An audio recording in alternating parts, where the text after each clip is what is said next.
Chapter 99. Wu Ming thought and walked in a random direction. After a while, Wu Ming saw a small town through the forest. As the name implied, the town was not large. It was the kind of town that could be seen at a glance.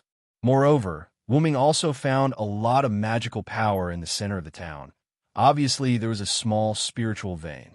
Although it was not a lot for Wu Ming, it was likely to be a gathering place for a human family. Enchantments. Wu Ming clearly sensed that there were multiple enchantments in this town. Interesting. Wu Ming kept smiling and walked toward the seemingly ordinary town. Just when Wu Ming just walked to the edge of the town, a huge magical power erupted. A large amount of black mud, starting from the center of the town, continued to rotate and expand like a storm of death, slowly sweeping the town. Wu Ming sensed that the magicians in the town were basically dead in this storm of death. At the same time, the barrier was also broken. At that moment, a strange power covered Wu Ming. Wu Ming looked in a certain direction with some surprise. Contract. Wu Ming frowned, then began to move quickly in the air. Several lune runes representing suppression appeared, and with a lot of magical power from Wu Ming, a large number of lune runes instantly covered the storm of death. In an instant, the black mud was suppressed and formed a black sphere. Black hole. As the spell was chanted, a hole similar to a black hole in the universe appeared, instantly sucking the black mud sphere and crushing it. Black hole was a new skill that Wu Ming learned from the uninscribed book when he left Nasaric. Because the uninscribed book was a magic book in Yggdrasil, World Tree. Although it was spread to the other world where Nazaric's underground tomb was located at that time, it also included Yggdrasil, World Tree, magic. No, it should be said that the magic of that other world and Yggdrasil's magic were the same system, so they could be used together. After all, the magic of Yggdrasil, World Tree, could be casually displayed. Wu Ming preferred to use the magic of Yggdrasil, World Tree, or rather, magic. But Lune magic had an extraordinary effect at certain times, just like the Lune rune combination used to suppress the black mud. Although Yggdrasil's magic was convenient, it was a game after all. Although there was the concept of seal, there was relatively little about this kind of magic. Moreover, this kind of seal represented invincibility and couldn't be attacked in the game. Wu Ming's purpose was to destroy the black mud. Naturally, it was impossible to use Yggdrasil's seal skill. That was also the drawback of Yggdrasil's transformation into reality. Seeing that the people who fled in panic had settled down, Wu Ming used rune magic to cast a diversion magic that could make pedestrians ignore his line of sight. Then, when the police set up obstacles to block him, he walked into the inverted semicircular hole destroyed by the black mud. Because Wu Ming was just contracted by someone. Moreover, Wu Ming felt the essence of the mysterious power, which was the wish-granting machine in the hand of his main body, the Holy Grail. After passing through a forest, Wu Ming saw a broken cabin on the edge of the big hole. There was also a little girl of 5 or 6 years old in the cabin. Wu Ming frowned a little. First, because his master was such a young child. Although he didn't know why he was contracted, it was too cruel to let such a young child participate in the Holy Grail War. Second, because Wu Ming saw that the little girl didn't have a smile on her face. No, it should be expressionless, like a puppet. I hope she's not a sacrifice of some magician family, Wu Ming thought to himself. At that moment, half of the cabin had been destroyed. Even if Wu Ming's clairvoyant skill was useless, Wu Ming knew that the cabin could collapse in an instant. At that moment, a little boy who looked to be about 11 or 12 years old ran over from the forest. But the little boy's mind seemed to be still immersed in the big hole in front of him that had a large piece dug out. Perhaps it was because of Wu Ming, the guy in strange clothes. The little boy quickly looked at Wu Ming. Gotcha. However, at that moment, the cabin seemed to have reached its limit. With a gotcha, it began to collapse. The little boy also saw the little girl in the cabin, but because he was focused on Wu Ming just now, the little boy didn't react in time. At that moment, the cabin had begun to collapse. Danger! The little boy yelled and ran to the cabin. But the little boy's speed was still too slow, and there was no time for him to run over. High-order transmission. At that moment, with a spell, Wu Ming instantly appeared beside the little girl. The The little girl seemed to have just reacted. She tilted her head and unconsciously opened her mouth as she stared blankly at Wu Ming. Wu Ming instantly picked up the little girl, chanted the spell again, and appeared in the same place. At that moment, the cabin completely collapsed, and the little boy who was running to the cabin also stopped. "Is this magic?" the little boy said with some surprise.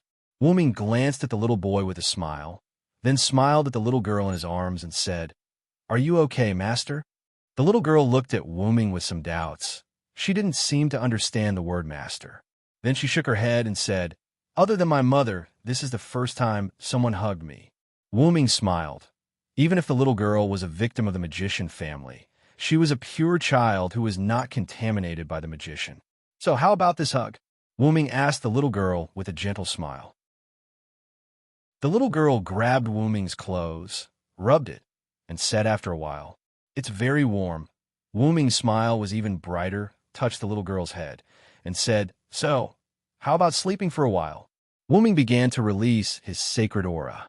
The little girl looked at Wu Ming, nodded her head, lay in Wu Ming's arms, and began to sleep. From the perspective of the little boy next to him, the big brother in front of him was exuding a faint golden halo, and the little boy was also affected by this halo. At this moment, he felt sleepy. Wu Ming's caster-level skill, Sacred Aura, was not simply the ability to bewitch people. He also had this similar effect to warm the atmosphere, make people sleepy, act as a heat source, dispel evil, repair, and other similar effects. At this moment, Wu Ming was using the warm effect to make people sleepy, and the golden halo was because Wu Ming didn't deliberately hide it. After all, the little boy in front of him knew magic, and he also saw a series of miraculous actions, so there was no need to hide it at all. For the sake of the little boy who knew how to help others, Wu Ming had a good impression of him. At this moment, an uncle who was about 30 years old rushed to the little boy at an unimaginable speed, grabbed him, and then began to retreat at a speed that ordinary people couldn't reach. However, that was a speed that ordinary people couldn't reach. It was simply a joke for a servant, a heroic spirit's clone. In prison, Wu Ming used a very common restriction magic in Yggdrasil. He easily froze the uncle's body. "Then, can you explain to me what's going on?" This is Mr. Magician. Chapter 100. The man in his 30s in front of Wu Ming swallowed his saliva and broke out in cold sweat. He understood what the creature in front of him was, and he also understood how destructive and unpredictable the creature in front of him was. Not to mention whether his origin bomb could affect it, but if it didn't, it would be troublesome. His own life was not important. What was important was the child in his hand, his adopted son. If something happened to him, he would not forgive himself. "So, sir, can you tell me where you're going with this child? I won't allow anyone to kidnap a child in front of me." Wu Ming said gently. Wait, Kiritsugu is not a bad person." The little boy who was grabbed by Chiesi, who was already immobilized, said weakly. No matter what, the little boy also knew the existence of magic. For the situation that happened at this moment, the little boy was not very worried. After hearing the little boy's words, Wu Ming instantly understood. The man who was immobilized by him should be with the little boy. The man should know the identity of Wu Ming, or the creature called servant. "I see. Then how many Holy Grail wars is it now?" Wu Ming said gently. "The 4th Holy Grail war, but it's over." The man looked at Wu Ming cautiously and suspiciously. Wu Ming also knew what he was wondering. The Holy Grail war was over, but his servant still existed, so he had to be cautious. "So that's how it is.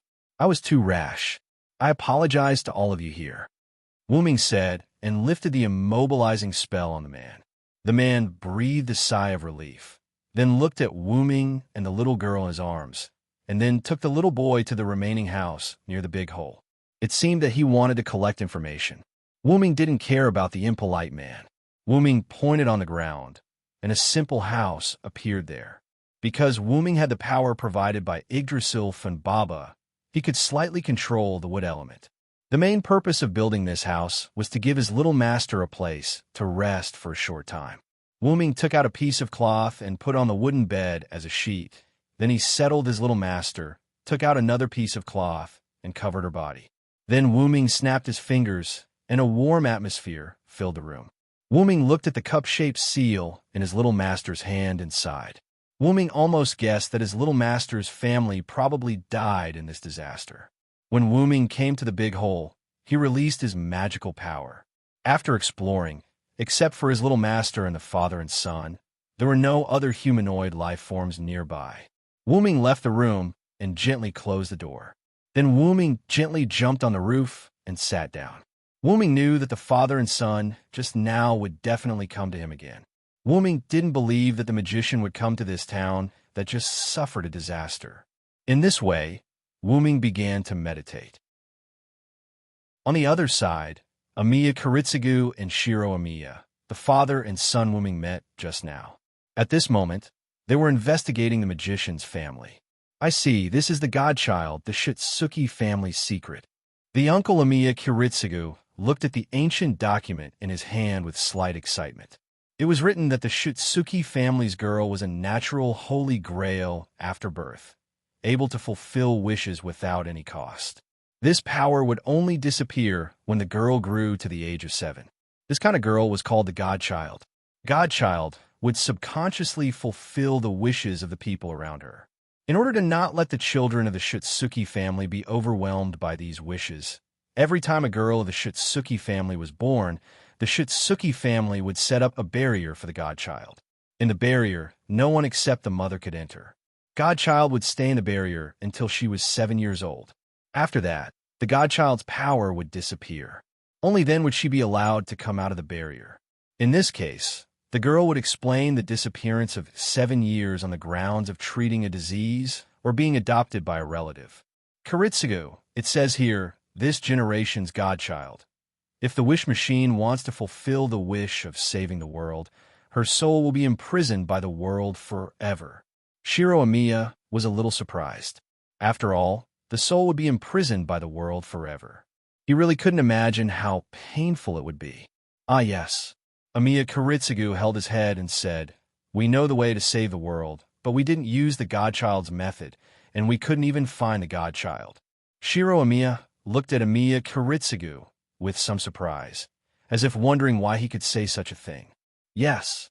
Amiya Kiritsugu raised his head and looked at Shiro Amiya, as if he had found a target. Shiro, the little girl next to the servant, must be the godchild. Shiro Amiya was puzzled. Kiritsugu, what do you mean? Find it, negotiate with it, and first find out what its real name is. Amiya Kiritsugu stood up and walked out of the room. Shiro Amiya also put down the book and quickly ran out. Remember, Shiro, the servant is a degraded version of the heroic spirit. Every heroic spirit was once a hero. The so-called hero is the kind of guy who has no feelings of ordinary people. They are all tools of heroic beliefs. Except for the command curse, nothing can control them. Kiritsugu looked at the wooden house that appeared out of thin air and continued to say to Shiro Amiya, "From the series of actions just now, it can be seen that he is the kind of servant with the order attribute who will not kill for no reason. Generally, as long as you don't touch their taboo, you will be fine." Shiro Amiya looked at Amiya Kiritsugu, looked at his somewhat scary eyes, and nodded. Wu-Ming opened his eyes and looked at the father and son who came to this side and smiled. Then, Wu-Ming, Amiya Kiritsugu, and Shiro Amiya exchanged names. Then, Wu-Ming learned about the situation of his master from Amiya Kiritsugu. "Oh godchild," Wu-Ming thought. Amiya Kiritsugu and Shiro Amiya stood opposite Wu-Ming. "Yes, in order to protect the last orphan of the Shitsuki family, we want to protect her. Even if you are a servant and have been instilled with the knowledge of this era, you can't better protect her in human society. How about we cooperate?" Amiya Kiritsugu looked at Wu-Ming with a blank expression. Wu-Ming laughed. "I'm sorry, I didn't mean to laugh at you. For magicians, my master is a rare universal wishing machine. I really can't think of anyone who wants to protect her." Then, Wu-Ming looked at Amiya Kiritsugu, who was still calm, and Shiro Amiya, who was looking at Amiya Kiritsugu with a worried face, and said, "Well, then I accept your protection. I hope you don't let me lose hope, Amiya Kiritsugu-san." Wuming stretched out his hand and expressed a happy cooperation. Ah, happy working with you, Vumian. Chapter 101. Later, Wuming hugged the sleeping Shutsuki Meiyu and followed Amiya Kiritsugu and Shiro Amiya to Amiya Kiritsugu's residence in the city's Winterwood. Late at night, a car stopped in front of a house. Wuming hugged the sleeping Meiyu and got out of the car. After Amiya Kiritsugu and Shiro Amiya got out of the car, Amiya Kiritsugu carried the few remaining books found in the Shutsuki family and told Shiro Amiya, "Shiro, go and prepare a room for Mr. Wuming and Shutsuki Meiyu." Shutsuki Meiyu was the name written on the record found by Amiya Kiritsugu in the collapsed cabin. There was no doubt that it was the name of the little girl in Wuming's arms. "I don't need it." Wuming stopped Shiro Amiya, who was about to prepare a room, and continued, "Help me prepare a room for my little master." "I don't need it." Shiro Amiya looked at Amiya Kiritsugu and then nodded, "I understand. Then I will go in first, Mr. Amiya." After that, regardless of Amiya Kiritsugu's opinion, he walked in with Meiyu in his arms. Amiya Kiritsugu didn't care about Wuming's behavior. In his opinion, servants were tools. He didn't need to be good to them. He just needed not to provoke them. Because the Amiya family had a lot of bedrooms and the house was relatively empty, Shiro Amiya could move in after a simple cleaning. Wuming followed Shiro Amiya to a room. There was nothing on the clean tatami except for the quilt. "Because I didn't know that someone was going to move in, there is no other furniture except for the quilt." Wuming looked at Shiro Amiya in front of him, who looked very restrained, and said with a smile, "Thank you, and it's okay. You can go do your work." Wuming went into the room and closed the door. Wei Gongshi stared blankly at the closed door. Servants aren't as bad as Cut made them out to be. Wei Gongshi mumbled to himself as he left. Wuming waved his hand, and the room was suddenly filled with a sacred feeling. Wuming put Meiyu on the bed and covered Meiyu with a quilt. After casting a warm lune rune for Meiyu, Wuming's spirit form disappeared. On the roof, Wuming appeared and sat on the beam. He looked at Amiya Kiritsugu, who was moving books, and Shiro Amiya, who was helping Amiya Kiritsugu. Wuming turned his gaze and looked at the bright moonlight in the sky. He began to organize the information he got. First, the contract between Wuming and Meiyu was not initiated by Meiyu. But after the enchantment was destroyed, the people's desire to be saved was conveyed to Meiyu. It happened that Wuming, a servant, was nearby, so Meiyu passively signed a contract with Wuming. In fact, even if there was no contract, Wuming would have erased the Black Storm Mud. Not only because Wuming promised Jem Wang Zelik that he would do his best to save the world, but also because of Wuming's own will. As a former human, Wuming didn't want to see a disaster happen. If possible, Wuming would still help humans. And Wuming didn't play any word games. Whether it was to protect the world, or save the world, Wuming would do it. Second, the Fourth Holy Grail War in this world ended not long ago. According to Amiya Kiritsugu, the Fourth Holy Grail War had ended almost 5 years ago. Amiya Kiritsugu was not a participant in the Fourth Holy Grail War, but Amiya Kiritsugu was a good friend of one of the masters. According to Amiya Kiritsugu, 2 of the 3 masters who held the Holy Grail War had died, including his good friend. At the end of the Fourth Holy Grail War, the Winterwood, which was located at the place where the Holy Grail War was held, suffered a large-scale destruction. Shiro Amiya was Amiya Kiritsugu's adopted son in that war. Moreover, this world had been prophesied that humans would eventually be destroyed. Destruction. Will it be because of this world? Is my little master the human who has many connections with the heroic spirits? Wuming thought. After thinking for a moment, Wuming shook his head and his spirit form disappeared. Just like that, Wuming's first night in this world passed. The next morning, before dawn, the people of Winterwood City were still asleep. Wuming appeared in the courtyard in his spirit form and stretched. Sure enough, the body that is used to sleep is not adapted to the body in spirit form. That's right, Wuming was not dead after all. He was a different kind of heroic spirit. In addition, Wuming had lived a normal human life in France. In other words, every night, Wu-ming would go to bed and sleep. Although Wu-ming could not sleep as a servant, it was a bit difficult for a servant who was used to sleeping. Therefore, Wu-ming directly removed his spirit form. Let's go and prepare Master's toiletries first. She probably hasn't woken up yet. With that, Wu-ming walked out of the Amiya mansion. A moment later, Wu-ming came back with a series of toiletries for young girls.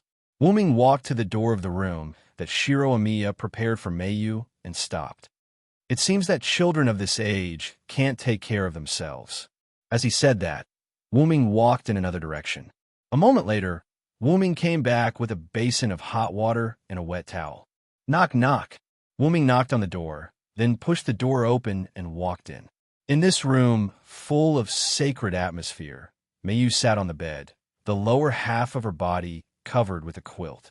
Because Meiyu fell asleep after meeting Wu-ming, Meiyu's clothes were still the same as before. It was a gorgeous dress similar to a witch's costume, and Meiyu had a flower-shaped hair ornament on her head. Masked, looking at that expressionless face and cold red eyes, Wu-ming felt a tinge of heartache. Meiyu, why are you awake so early? With that, Wu-ming walked slowly to Meiyu's side, squatted down, put the things in his hands aside, and looked at Meiyu. Children shouldn't wake up so early. You need to sleep well. Wu-ming patted Meiyu's head. Meiyu's face showed a hint of confusion, as if she was wondering why he patted her head. I couldn't sleep, so I woke up, Meiyu said after a while. Wu-ming smiled sweetly at Meiyu. Is that so? Then let's wash up. Then, with Wu-ming's help, Meiyu successfully finished washing up. Then, Wu-ming brought Meiyu to the edge outside. Meiyu, sit here for a while. I'll prepare food for you. Meiyu looked at the edge made of wooden planks, then looked at Wu-ming and nodded. Meiyu hugged a cloth ball and sat down steadily. Wu-ming then started to go to the Amiya family's kitchen. But at this moment, Wu-ming stopped and looked back at Meiyu. Wu-ming found that Meiyu was just sitting there in a daze.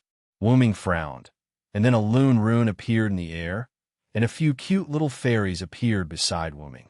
This was a loon magic to summon a familiar. Then, the little fairies flew to Meiyu's side. Meiyu looked at the little fairies in surprise, then looked at Wu-ming. In response, Wu-ming only smiled. Then, he left the room and went to the kitchen. Seeing Wu-ming's back disappear around the corner, Meiyu turned her gaze and looked curiously at the cute little fairies, and the corner of her mouth curved up slightly. Chapter 102. Well then, let me see what ingredients the Amiya family has. After that, Wu-ming didn't find anything. After all, it was a place where he didn't come often, so it was easy for the ingredients to go bad. After that, Wu-ming didn't say anything and directly used the space door and walked in. After a while, Wu-ming came out with a series of ingredients. As for how to pay, Wu-ming said that he had some gold coins in his dragoness that weren't very useful. Just as Wu-ming was preparing food in the kitchen, Shiro Amiya walked in with a yawn. Hey, Mr. Wu-ming. Shiro seemed to be at a loss at the moment. He really didn't expect that the legendary heroic spirit would actually cook in person. Are you scared by me, Shiro Amiya? Wu-ming didn't turn his head and said in a gentle tone. No, I didn't expect Mr. Wu-ming to cook in person. Shiro Amiya said with some embarrassment. Wu-ming put the cooked food on the plate and said, Don't look at me like this. I'm also a teacher, and teachers are omnipotent. I see. Is Mr. Wu-ming a teacher? Who did Mr. Wu-ming teach? Shiro Amiya asked curiously. Wu-ming turned his head and looked at Shiro Amiya, and Shiro Amiya seemed to be aware of his own behavior. Inquiring about heroic spirits was equivalent to inquiring about their weaknesses. For those who became heroic spirits, their own death was sublimated by the legends and thus became a weakness. Just like Wu-ming's previous saber class, Wu-ming might instantly return to the heroic spirit palace if he used a fire magic spell that was large enough to destroy a servant. Of course, to Wu-ming, this was just a respawn point. But Wu-ming was a caster of the moment, so Hyunryong wasn't dead, but Hyunryong wasn't needed anymore. Perhaps only a weapon that contained a large amount of human power would be able to harm Wu-ming. I'm the great sage who taught the Hero King, Wu-ming joked as he walked towards the door with a plate of food. Before he left, he added, By the way, I left some ingredients for you and Mr. Amiya. You can use them directly. Shiro Amiya looked at Wuming's back as he left, and then looked at the ingredients on the stove. Mr. Wuming is not as difficult to get along with as Kiritsuga said. With that, Shiro Amiya began to prepare breakfast. On the other side, Wuming came to the edge and saw Mayu, who was sitting on the edge and playing with the elf. It was rare for Mayu to have a smile on her face. Mayu! Wuming shouted at Mayu. Mayu turned her head and looked at him with a puzzled face, and the smile on her face was gone.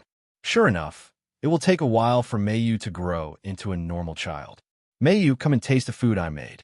Wuming put a plate of exquisite food in front of Mayu. It was a plate of golden omelet rice. As a person who doesn't cook, it was basically impossible to make such a plate of omelet rice, whether it was color or fragrance. However, this was a world full of mysteries. Well, Wuming used magic and added his own sacred aura to this plate of omelet rice, so it looked like it was glowing. Looking at Mayu looking at the plate of omelet rice, but not eating, Wuming sighed. Do you need me to feed you? Wuming asked gently. Mayu thought for a moment and nodded. Wuming smiled helplessly and then picked up the plate of omelet rice. Wuming picked up the spoon and cut a hole in the egg skin of the omelet rice. The rice inside the egg skin instantly broke out, showing the golden rice grains. The rice grains were mixed with ham and vegetables, showing a different kind of beauty. Mayu looked at this scene, her eyes slightly widened. It can't be helped who told this guy to deliberately use magic as an auxiliary means to make it. Wuming scooped up a small spoonful of golden rice with meat and vegetables, gently blew on it, and handed it to Mayu. Mayu looked at Wuming, then looked at the spoon in front of her, and finally gently opened her mouth and ate the spoonful of rice. The moment the rice entered her mouth, Wuming could see some ripples in Mayu's eyes. Wuming smiled. Mayu slowly chewed the food in her mouth, and Wuming patiently waited. After a moment, Mayu swallowed the food in her mouth and said, "Delicious." Looking at Mayu's, "I still want to eat," expression, Wuming's smile became more brilliant. "Eat more if it's delicious." Okay. Just like this, Wuming slowly fed Mayu the omelet rice spoon by spoon, and Mayu ate the food on the spoon that Wuming handed over. This meal took about half an hour. As for whether the omelet rice would get cold, Wuming said that the rice blessed by his skill would not get cold. Finally, Wuming put down the plate and spoon in his hand, and looked at Mayu, who was still savoring the aftertaste. Coincidentally, there was a grain of rice hanging on the corner of Mayu's mouth. Wuming reached out to remove the grain of rice, but just as Wuming used a finger to pick up the rice, Mayu opened her mouth and ate the grain of rice. Wuming smiled awkwardly, because, at this moment, his finger was still in Mayu's mouth. After pulling his finger out of Mayu's mouth, Wuming awkwardly looked at the finger that was covered with Mayu's saliva. "Wash it off. Isn't that disdaining Mayu for being dirty? Don't wash it off? Then why do I keep this finger covered with saliva?" At this moment, Shiro Amiya came out from the corner. "Mr. Wuming, I prepared some miso soup for you and show you." Shiro Amiya put 2 bowls of soup in front of Wuming and Mayu. "Thank you very much," Wuming politely said, and then began to drink. Mayu looked at Wuming pick up the miso soup and also picked it up. After Wuming finished drinking, he put down the bowl and commented, "Not bad. You really are a good seedling to be the court's husband." Shiro Amiya smiled awkwardly. After all, it was a joke, not a serious one. "It's not as good as the previous egg dumpling rice," Mayu suddenly said. Is that so? I'm sorry. I'll work harder next time." Shiro Amiya was a little embarrassed. After the two finished drinking, Shiro Amiya packed up the cutlery, including Wuming's egg dumpling rice, and left. "You can't be so rude, Mayu," Wuming taught Mayu. "But it's really not as good as the egg dumpling rice." Mayu tilted her head and said innocently. Wuming was a little helpless. He knew that Mayu now lacked the emotions of a normal human. This kind of situation could not be solved by magic. It was better to let nature take its course.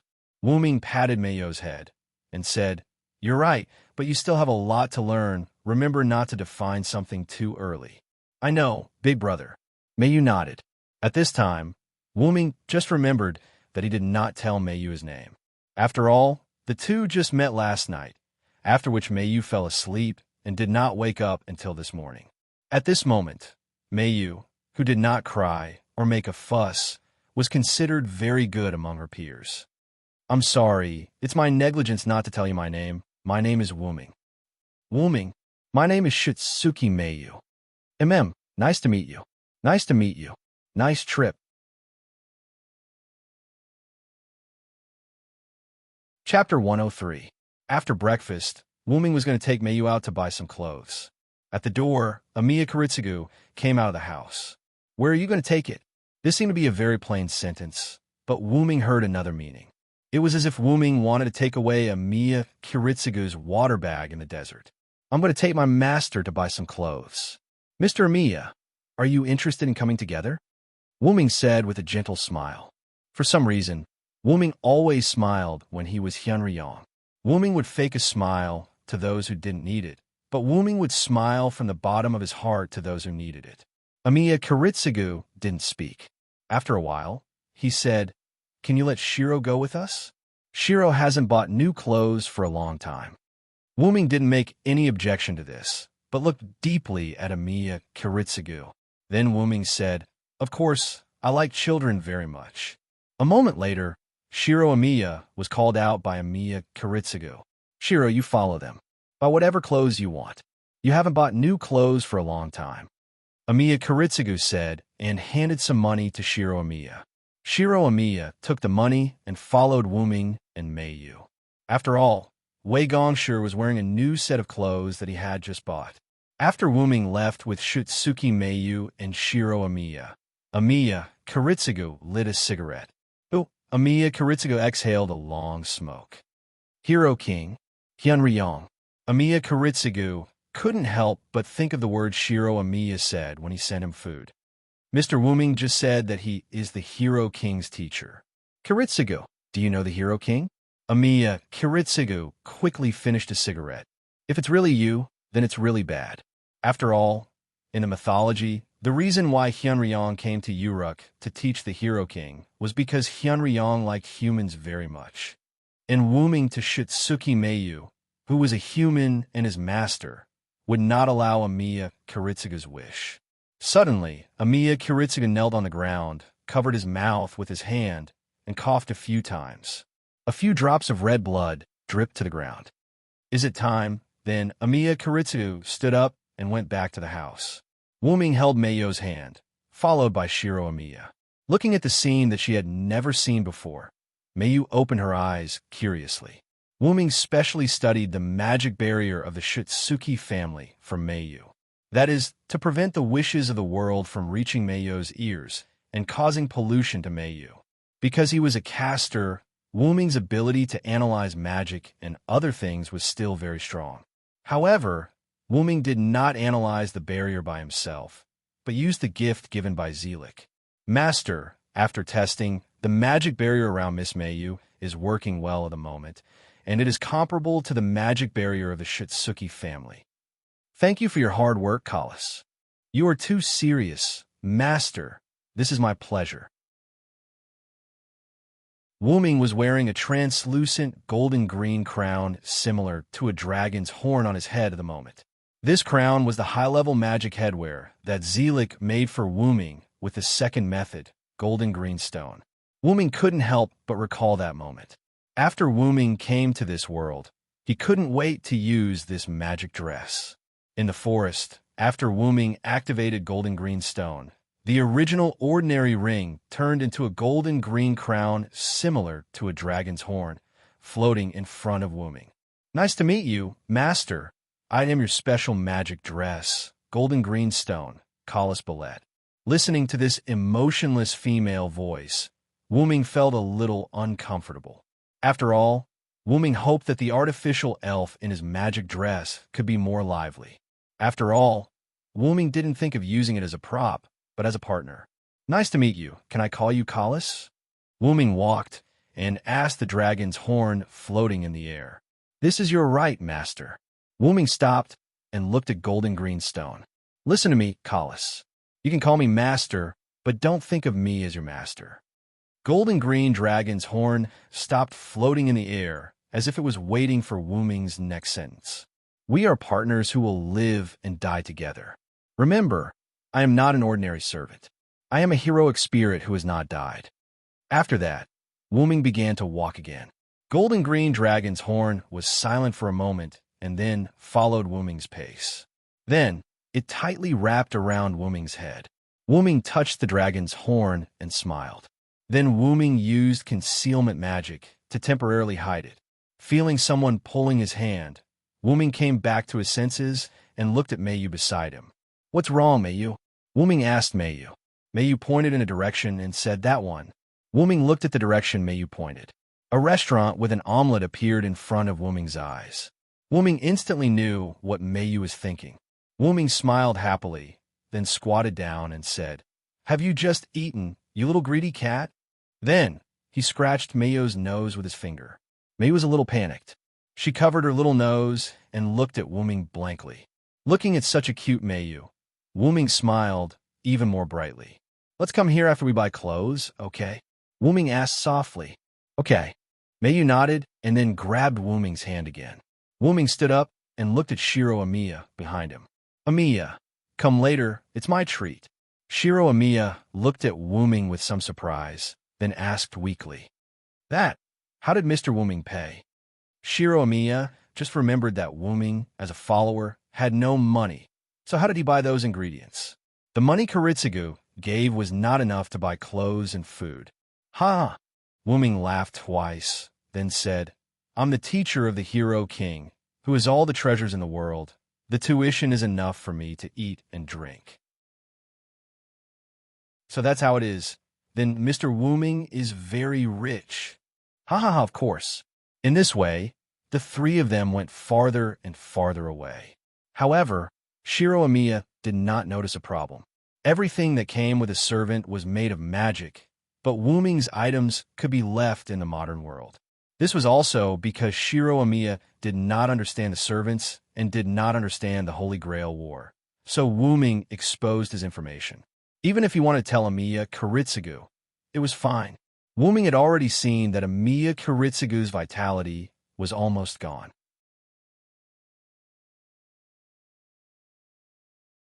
Chapter 104.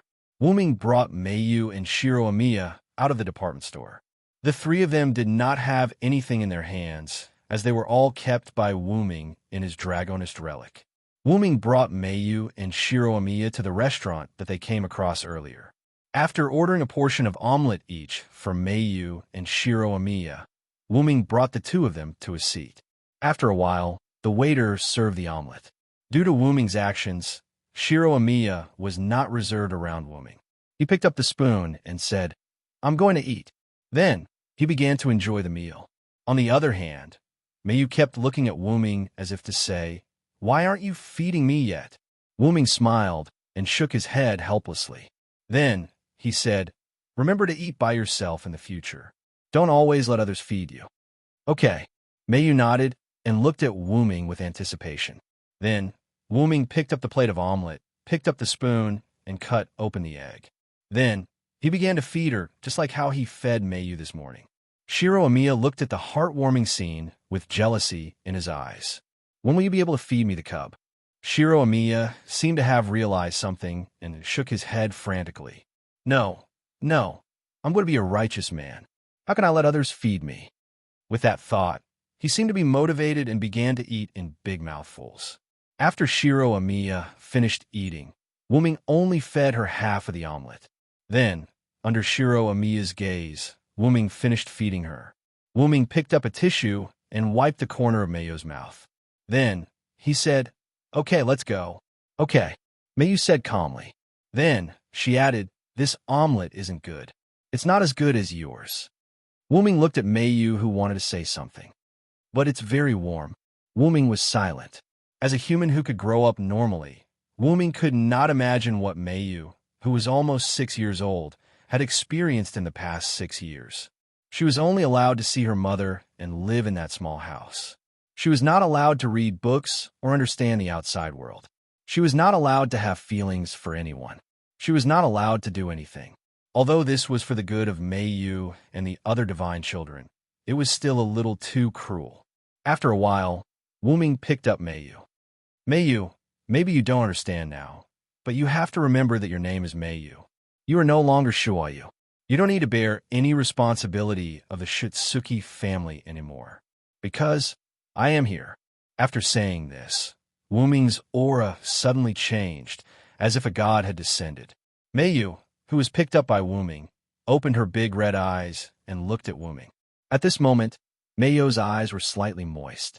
Moreover, Meiyu seemed to feel the feelings conveyed by Wuming.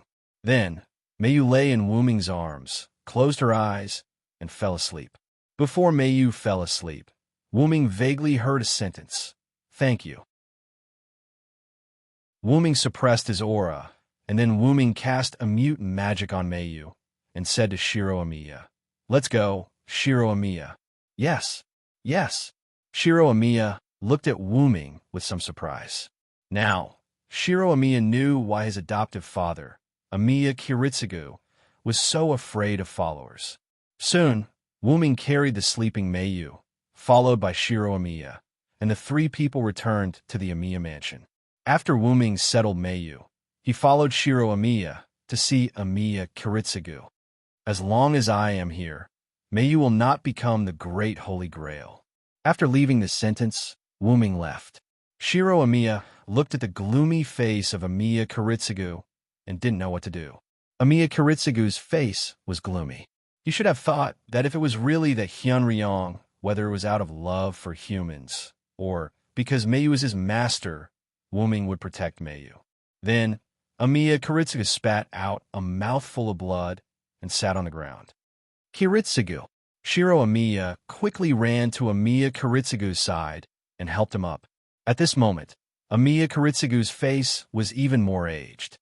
"Hey, Dad, what's wrong with you?" Shiro Amiya said anxiously. Amiya Kiritsugu shook his head. He knew that his body couldn't take it anymore. He spat out blood because he had finally found a way to save the world, but he was stopped by an invincible person. "Shiro, you must remember our wish." Shiro Amiya looked at the current Amiya Kiritsugu and nodded heavily. On the other side, Wuming returned to Meiyu's room. Looking at the still sleeping Meiyu, Wuming smiled with relief. Wuming was now even more convinced of what he had said. "I'm here. I will definitely protect you, Meiyu." As if hearing Wuming's voice, Meiyu slowly opened her eyes. Then, Meiyu got up in an instant and threw herself into Wuming's arms, just like a newborn bird throwing itself into its parents' arms. Wuming hugged Meiyu, and then Wuming found that Meiyu's eyes had turned golden at this moment, just like himself.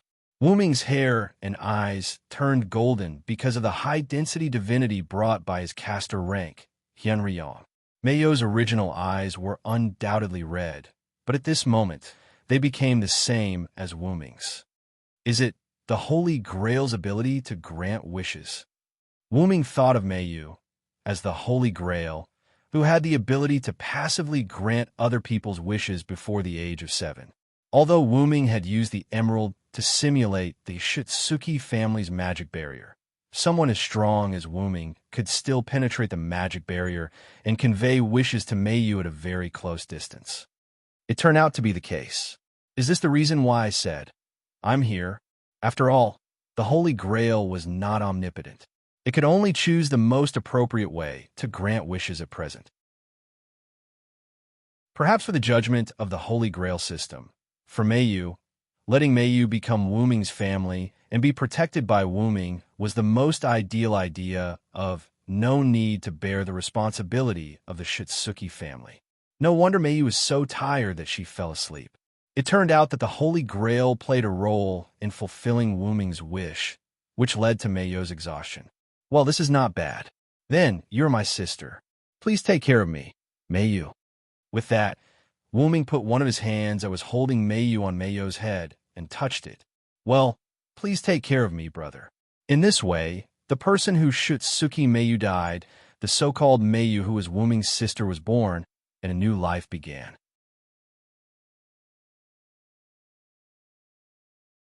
Chapter 105.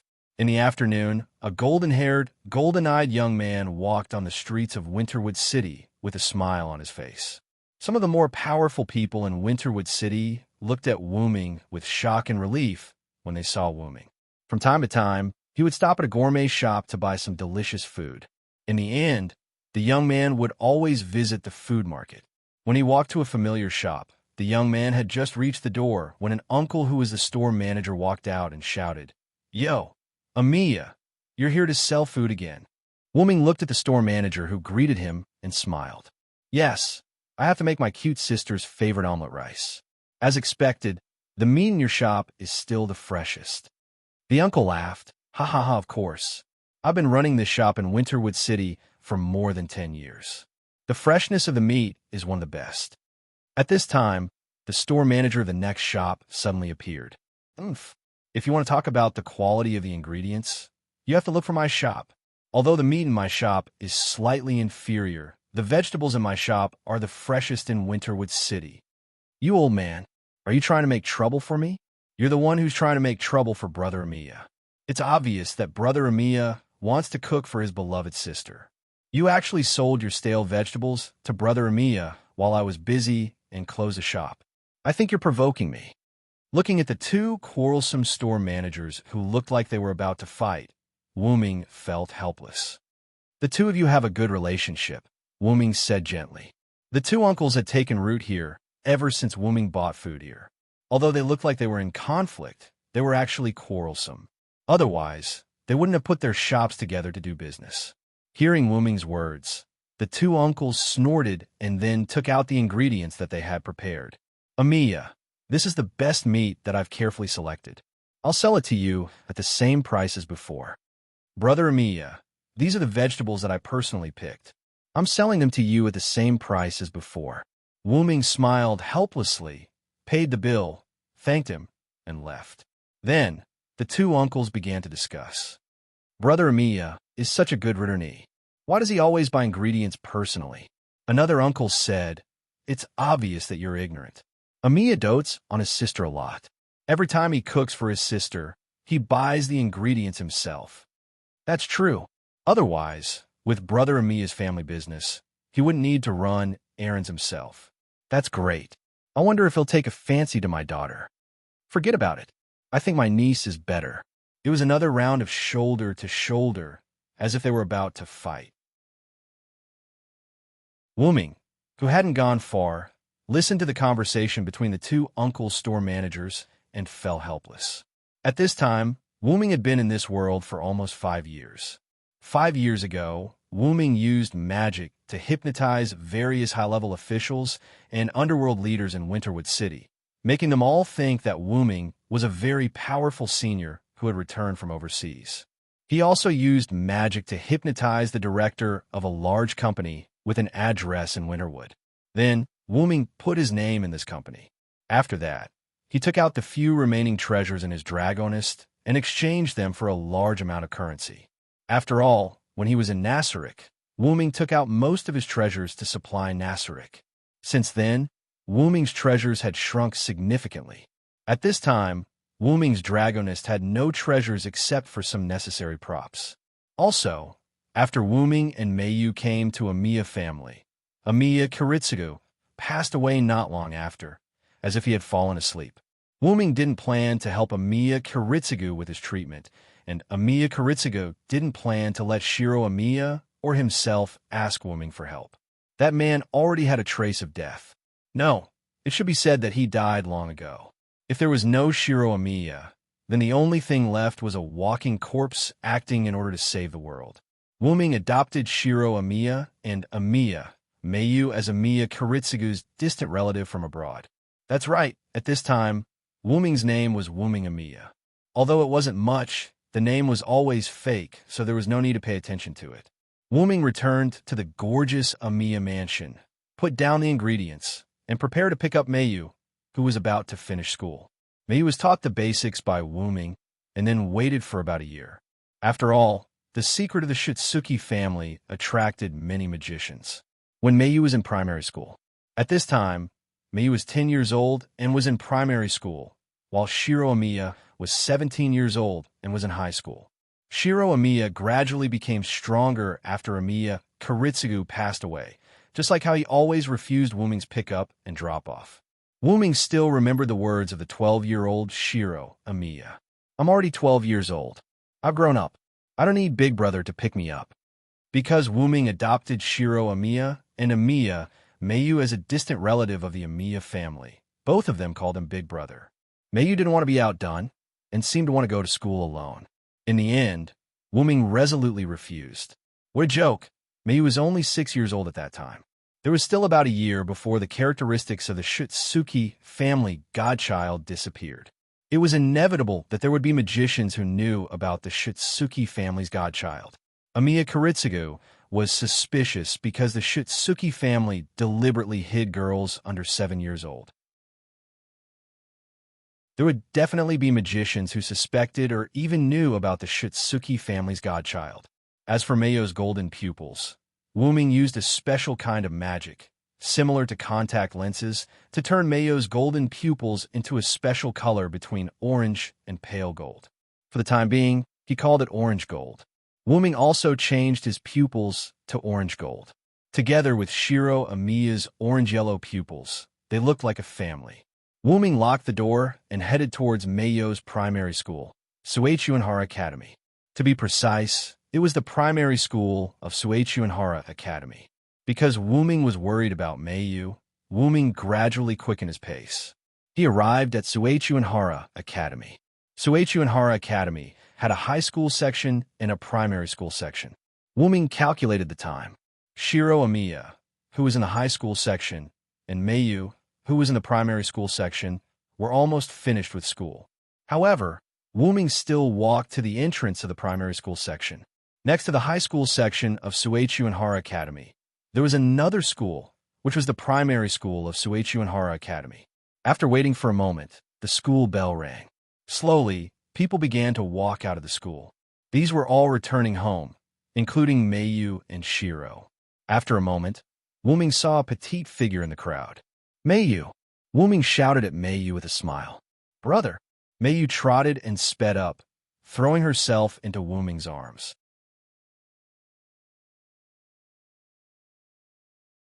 Chapter 106. Wuming crouched down and hugged Mayu, who was running towards him. He stroked Mayu's head and said, How was it? Did you listen to the teacher and wait for me in school? Yes, I was very obedient today. Also, I made a new friend today.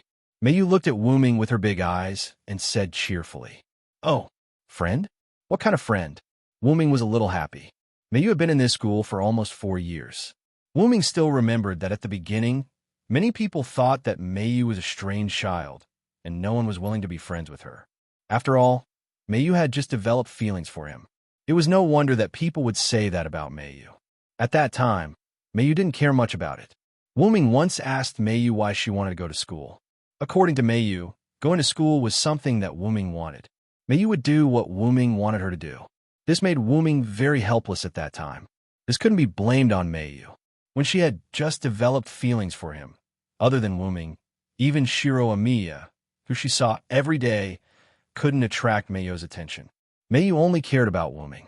At that time, Wuming followed Mayu almost every day in spirit form. Firstly, it was to protect Mayu. Secondly, it was to pay attention to Mayu's behavior in school. Wuming wanted to slowly guide Mayu according to her interests in school. In the end, Wuming discovered that Mayu's interests could be said to be zero, or it could be said to be all. Mayu was very interested in this world that she didn't see before. Especially under Wuming's guidance, Mayu developed feelings for him. However, Mayu wasn't interested in anything in particular. Moreover, Wuming was called to the office more than once by the head teacher because of Mayu's lack of feelings in school. Wuming had no choice but to use the reason that Mayu had been in a car accident and suffered severe brain damage to dispel the doubts of the teachers. Fortunately, around 2 years ago, Mayu's feelings at that time had almost completely recovered. Other than her cold voice and introverted personality, she was basically the same as an ordinary person. From then on, Mayu began to gradually make friends. Every time Mayu made a friend, she would confide in him. Wuming would also listen patiently and ask Mayu from time to time. It was the same this time. She's behind. Let me introduce her to you, Mayu asked with a red face. In. I also want to meet Mayo's new friend. Wuming looked in the direction that Mayu pointed. A little girl with golden curly hair and a ponytail was hiding in a corner. Her small head was poking out to look at Wuming and Mayu. Erica, over here. Mayu waved at the little girl with golden curly hair and a ponytail. The little girl named Erica heard Mayo's call and walked over awkwardly. Brother, this is Erica Ainsworth, Mayu said to Wuming. Wuming looked at Erica with an expressionless face. Erica also looked at Wuming with a strange smile. Is that so? You're Erica. I'm Mayo's brother. My name is Amiya Wuming. Nice to meet you. Nice to meet you. However, after Erica finished speaking, her mouth changed as if she said something, but Mayu didn't see it. Wuming's expression didn't change. He said to Mayu, "We have something to do today. I'm really sorry. Erica, we'll leave first." With that, Wuming pulled Mayu out of the Suechian primary school. Erica didn't move from her spot. A moment later, a teenager wearing the Suechian primary school uniform came over. Erica, are you sure it's him? And, is that so? Then let's go. With that, the teenager left with Erica. Wuming held Mayo's hand and walked on the road. Mayu asked with some concern, "Brother, what's wrong? Why are you in such a hurry to leave?" Wuming held Mayo's hand and said while walking, "Mayu, when did you meet that Erica?" Although Mayu was puzzled, she still told Wuming the information about Erica. "When I was eating lunch this afternoon, Erica suddenly ran to me and said that she admired me and wanted to be friends with me. The strange thing is, I've never seen Erica in school. Maybe she's a new student." Wuming was relieved. This new year, Wuming felt more than once that someone was watching him, and there were more than once magicians who attacked the Amiya mansion. Although these people were dealt with by Wuming, but every time they were dealt with, the magician would turn into a puppet. With Wuming's eyes, he could naturally see that this was the most basic magic of magicians, replacement magic. This was a high-level method of replacing a person's personality with a puppet. The only one who could use this kind of magic was one of the three families of the Yu family, the House of Einstein Barons. Wuming didn't know whether the other party was Einstein Barons or not, and didn't know why the other party didn't take the initiative to come, but this didn't affect Wuming's fear. Wuming secretly gave Mayu the Emerald Stone in order to prevent Mayu from being harmed during school, and also set up a large number of teleportation magic on Mayu. If there were any accidents, Wuming would be able to teleport over in an instant. Moreover, in the past 5 years, Wuming had transformed the Emerald Stone into a noble relic. Emerald Stone, Collis Barrel, Chrysoberyl, level, C+ type, human noble relic distance, 0, 50 maximum capture, 100 people. It was a magic attire specially made by the second mage, Keshua Zelrich Subian Augustus. It was a magic attire with artificial spirits. Normally, it would be used as a head ornament, but it could borrow the magic of a parallel world to perform detection, scanning, analysis, simulation, disguise, transformation, warning, defense, and a series of other types of high-level magic attire. After becoming a noble artifact, its performance became even more perfect. However, because it was a magic attire, its level could only reach C rank. Collis's intelligence was quite high. Wuming asked Collis to take care of Mayu.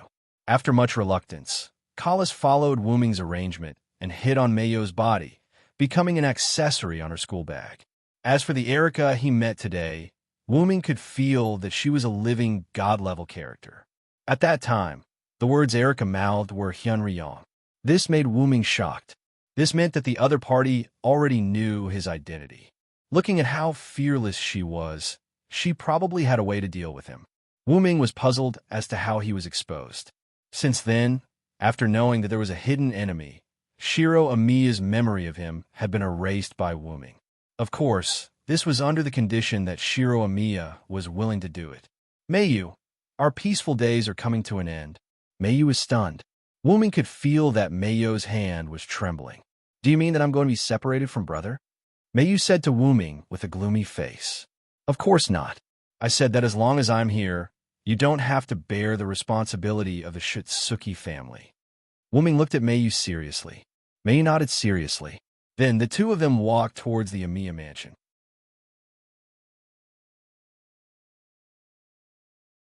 Chapter 107.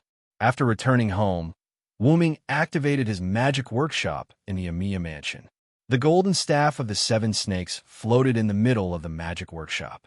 The entire Amiya mansion had been completely transformed by Wuming into his own temple, the Hyunryong Temple of Worship.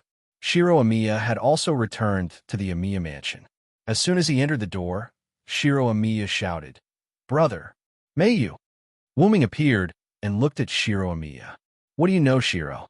Wuming asked. Shiro Amiya gave the letter he received in school to Wuming. Wuming opened it. "Dear Hyunryong, your concealment methods are indeed brilliant, making the House of Einstein Barons search for nearly 5 years before we found the Holy Grail container. Next, the House of Einstein Barons will start the Holy Grail War in order to fight for the Great Holy Grail. Shitsuki Mayu, please look forward to it." Wuming finished reading the letter and looked at Shiro Amiya. "Shiro, who gave you this letter?" Shiro Amiya was a little embarrassed, but he still said, "It was my good friend in school, Yalin Shu, who gave it to me." Wuming finally understood why Shiro Amiya was so unbearable. A good friend who had been with him for a few years suddenly turned against him. This made Shiro Amiya, who was not a magician, feel a little overwhelmed. It seems that Yalin Shu is a fake name. The other party is very likely from the House of Einstein Barons. "Big brother, are you talking about the destroyed Einsbalen, one of the 3U families?" Because of Wuming's teaching from time to time, Shiro Amiya could be regarded as a first-class magician at this moment. However, Shiro Amiya was talented in swordsmanship and projection magic. According to Wuming's suggestion, Shiro Amiya could practice projection magic more. Any basic magic should not be ignored, just like the House of Einstein Barons replacement magic. Wuming often used advanced item creation to create some items or weapons he had seen before for Shiro Amiya to analyze their composition and practice projection magic. Also, Wuming taught Shiro Amiya basic swordsmanship, but he did not teach him anything else. In Wuming's view, Shiro Amiya's talent in swordsmanship was far above projection magic. Wuming could only guide his path, not teach him. Shiro Amiya was a little sad, then said, "What the hell is going on? Didn't Mayo's ability disappear? Why did the Holy Grail War happen, brother?" Because of Wuming, Shiro Amiya understood the rules and requirements of the Holy Grail War very early. "This is the fate of the Shitsuki family," Wuming said seriously. Wuming once visited the Holy Church in Winterwood City.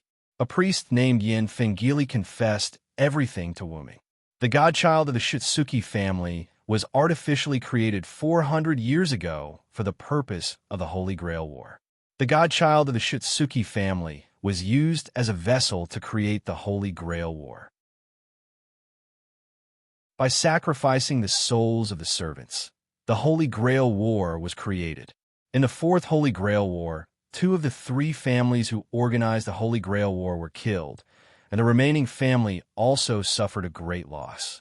They might not even be able to maintain their status in a magic world. So the Holy Grail War was never held again. The Holy Grail War was to use cards with the servants' power to turn the masters into servants. 7 servants would fight each other, and the wish would be fulfilled on the last day. This is a war sooner or later. I'm going to Clock Tower in England. You and may you stay here. Don't go anywhere. Don't leave this house. This is already my magic workshop. Even assassin can't sneak in, and berserker can't come in. I know.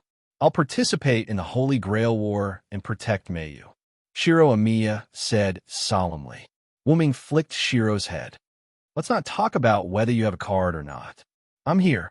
You don't need to worry about the Holy Grail War." Shiro Amiya covered his forehead with a pained expression. Wuming thought for a moment and took out some defensive items from his dragonist. He told Shiro Amiya how to use it, and Wuming created a celestial lock. "This is a celestial lock. Look at the other party's fearless face. I'm afraid that the other party has a divine servant. Take it first, just in case you need it." "I know, brother."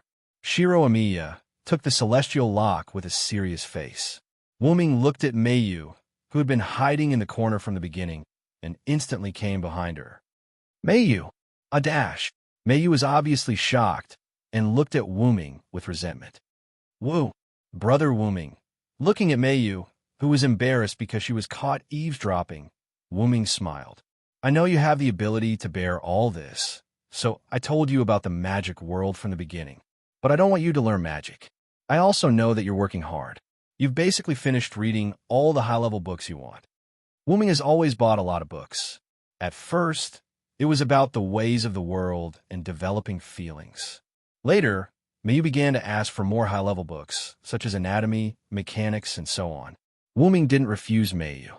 After all, this was what Mayu wanted, not what Wuming wanted. Mayu looked at Wuming seriously. But I'm also your servant, master. And you're my master. It's natural for me to protect you. Wuming picked up Mayu's hand and revealed the hidden command incantation. Also, you're my sister. With this, how can I let you bear all these? Wuming hid the command incantation again and said to Mayu with a gentle face, Don't worry, I'm here. Mayu's eyes were wet. She once again remembered what Wuming said that day. Because I'm here. Moreover, your brother Shiro is not someone to be trifled with. You don't need to think about these things at all. You just need to think about the future. Understand, Brother Wuming, I'll stay in my room. Mayu nodded and said in a choked voice. Wuming smiled with relief. War Gate. As his voice fell, a dark portal appeared in front of Wuming. Wuming waved his hand, and a pendant flew out from Mayu's room. The pendant changed in the air and turned into a pair of golden-green dragon horn headwear, and firmly put on Wuming's head. At this moment, Wuming looked more like a dragon. Shiro, take care of Mayu. Shiro Amiya nodded solemnly. After looking at Mayu, Wuming stepped into the portal. Then, the portal disappeared, leaving Shiro Amiya with a serious and uneasy face and Amiya Mayu with a praying face. At this time, Wuming appeared in a place he had been before. The familiar corridor, the familiar door. Looking at the familiar door in front of him, Wuming knocked on the door. Please come in. Then Wuming opened the door and went straight in.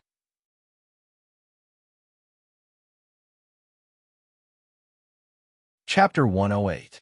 Wuming opened the door and went in. What he saw was the same as the other world. In the dim room sat a sturdy old man with red eyes and a short white beard. Kithe Zelik Shubine Augustus. Should I call you Hyunryong or Wuming? Zelik said with a smile. Whatever you want. It's my name anyway. I'm here for something, Wuming said indifferently, then sat down and poured himself a cup of tea. Zelik from the other world asked you to come, right? You want to ask about the information of this world, right? Zelik asked. Yes, but can you please answer me? How did the humans in this world end up being destroyed? I promised Zelik to save the world if I could, Wuming said after taking a sip of tea. The disaster in this world has been solved by me and my other self. Solved? Wuming looked at Zelik. Because the other me in the other world sensed a disaster that could affect parallel worlds, the other me began to unite with the other me in the other worlds. This world of mine has already been saved by the me in the other worlds through the second method of uniting. Wuming was relieved. After all, Wuming also noticed that the magicians in Winterwood City seemed to have received some kind of notice and were no longer so extreme. Then, could it be because of this that the other party is not in a hurry to hold the Holy Grail War? Wuming thought, I need more information. Seeing that my other self trusts you so much, I'll reluctantly help you. Zelik looked at the dragon horn hair ornament on Wuming's head. After about half an hour, Wuming left the room. Because the Zelik of this world knew that Wuming would come to this world long ago. When Wuming appeared, Zelik found out about Wuming's whereabouts through various means. Because Wuming lived in Winterwood City for 5 years, Zelik also did some research on Winterwood City. Therefore, Zelik knew a lot of information that Wuming did not know. According to Wuming's description, Zelik judged that the other party might be the last person of Ainsworth, named Julian Ainsworth. Although the 3 families of the Yu family suffered heavy casualties in the Holy Grail War, including 2 families including Ainsworth, Ainsworth's last person, Julian Ainsworth, did not want to face this fact. Therefore, Even if he knew that humanity had been saved and the world would not be destroyed, Julian still wanted to continue the Holy Grail War. According to Zelik, Julian's wish might still be to save all of humanity, because as long as one was human, there would be no future without danger. With danger, there would be progress. Zelik knew about the heroic spirits of the 7 class cards and their users.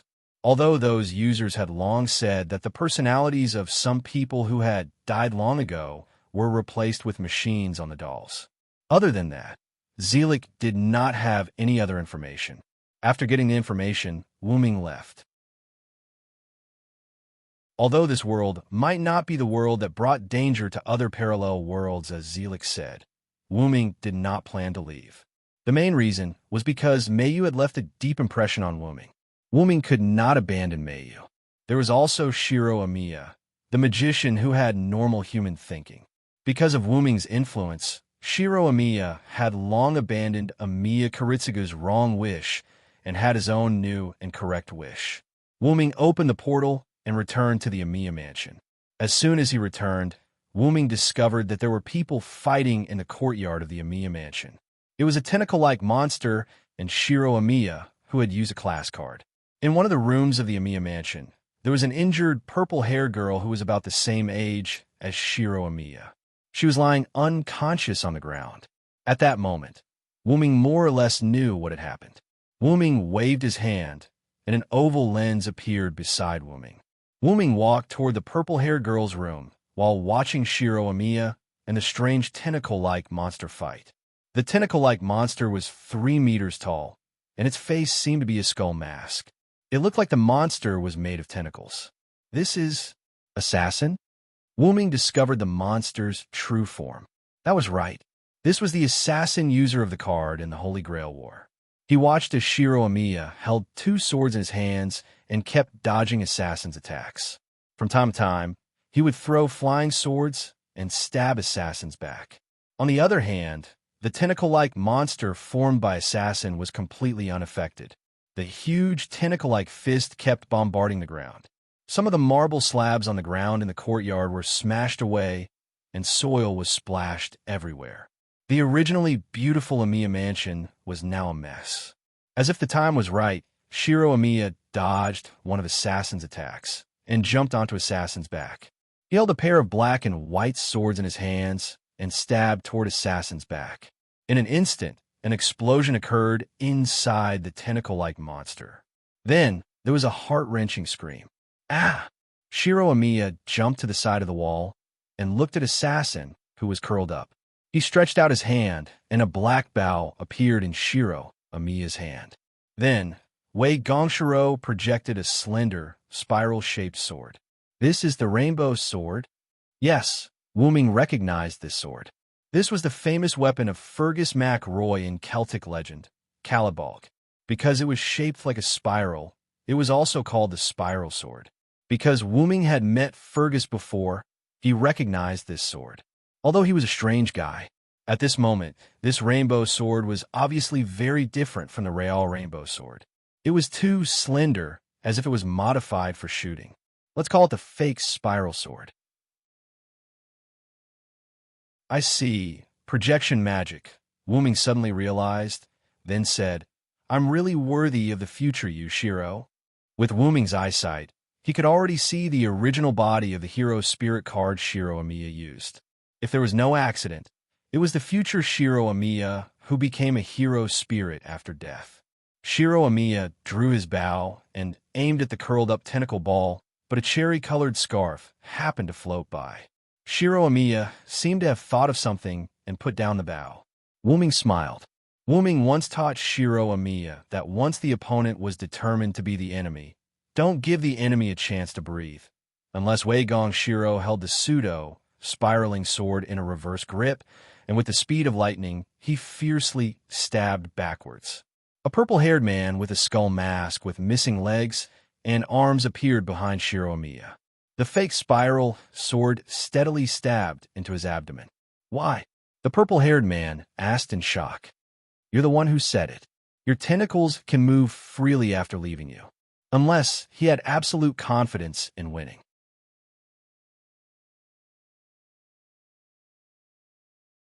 Chapter 109.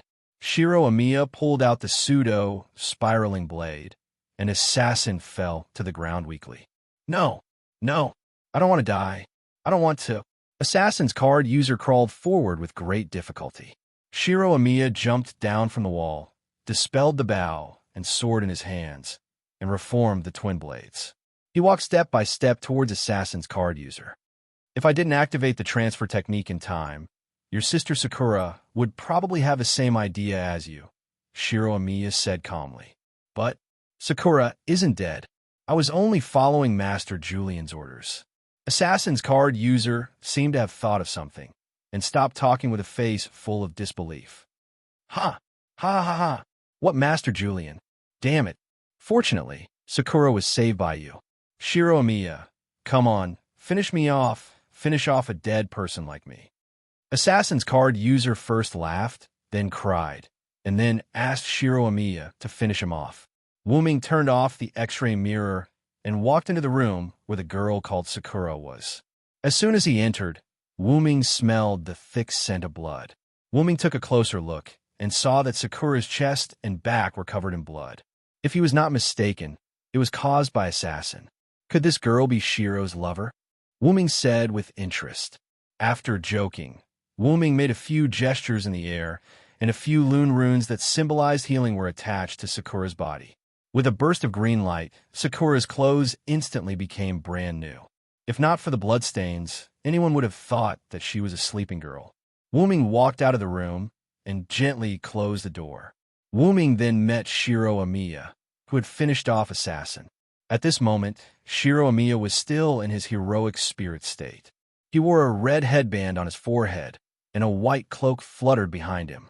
He wore a black tight shirt and long pants, and the red sleeve on his left arm was tightly pressed against his skin, revealing the muscles that were usually hidden under his clothes.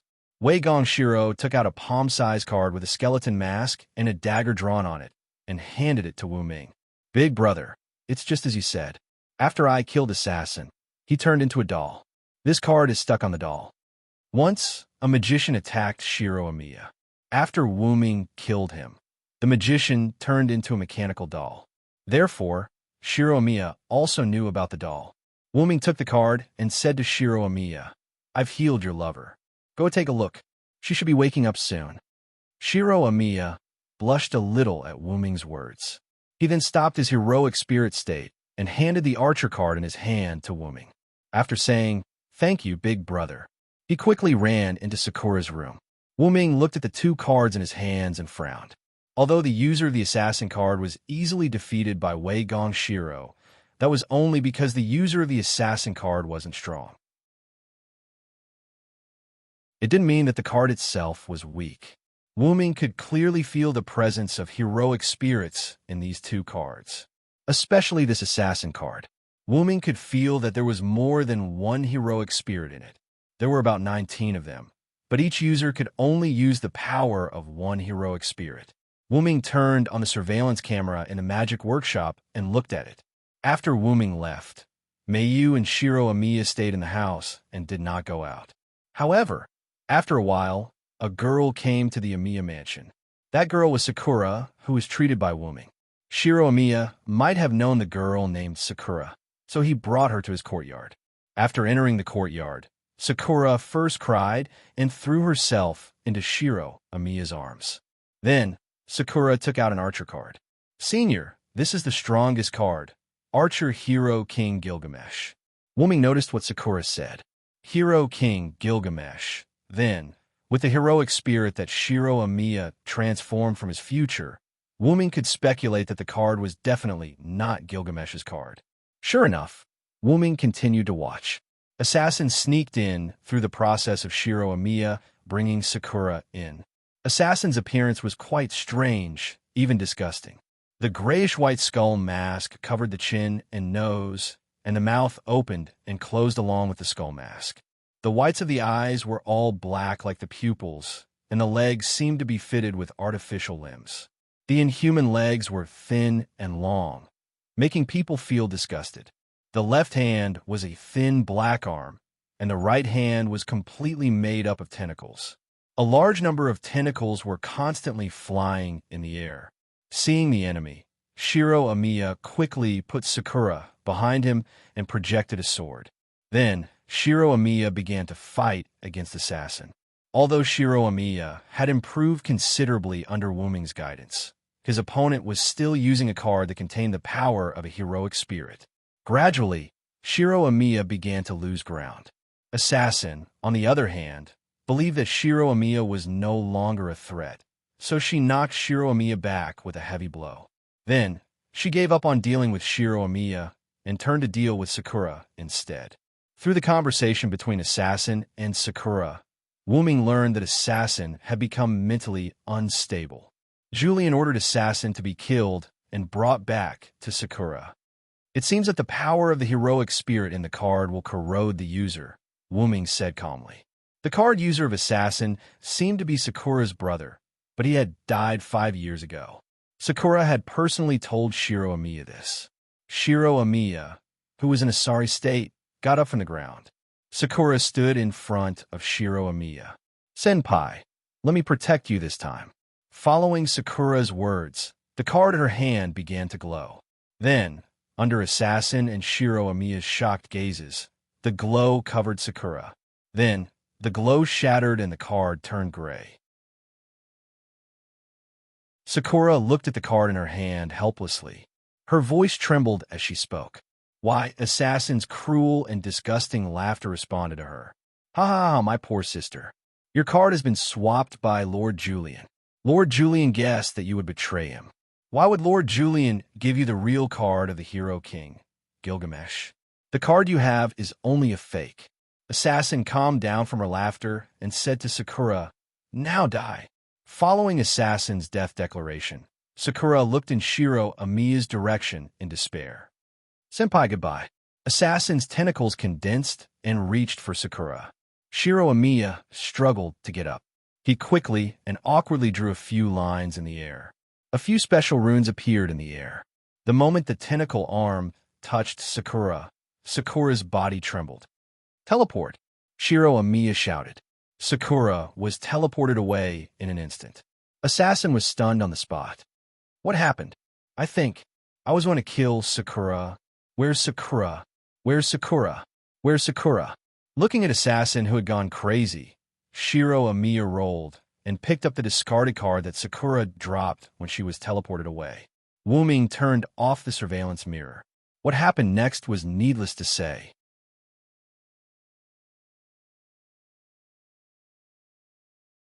Chapter 110. Wuming walked to Meiyo's room, knocked on the door, then opened the door and walked in. "Brother Wuming." Meiyu rushed over as if she was afraid and happy. Wuming hugged Meiyu and gently patted Meiyo's back. "Did you listen to your brother Shiro's words?" Wuming asked. "Yes, other than when brother Shiro called me to eat, I always stayed in the room and read." Meiyu nodded her little head and pointed to the stacks of books on the desk in the room. Meiyo's room was not as luxurious as other girls' rooms, but it was very clean. Wuming once suggested to decorate Meiyo's room, but Meiyu refused. Meiyu, because of her childhood experience, had a big difference in thinking compared to other children. Meiyu only asked Wuming for the necessary furniture. In addition, Wuming also prepared a large bookshelf and desk for Meiyu.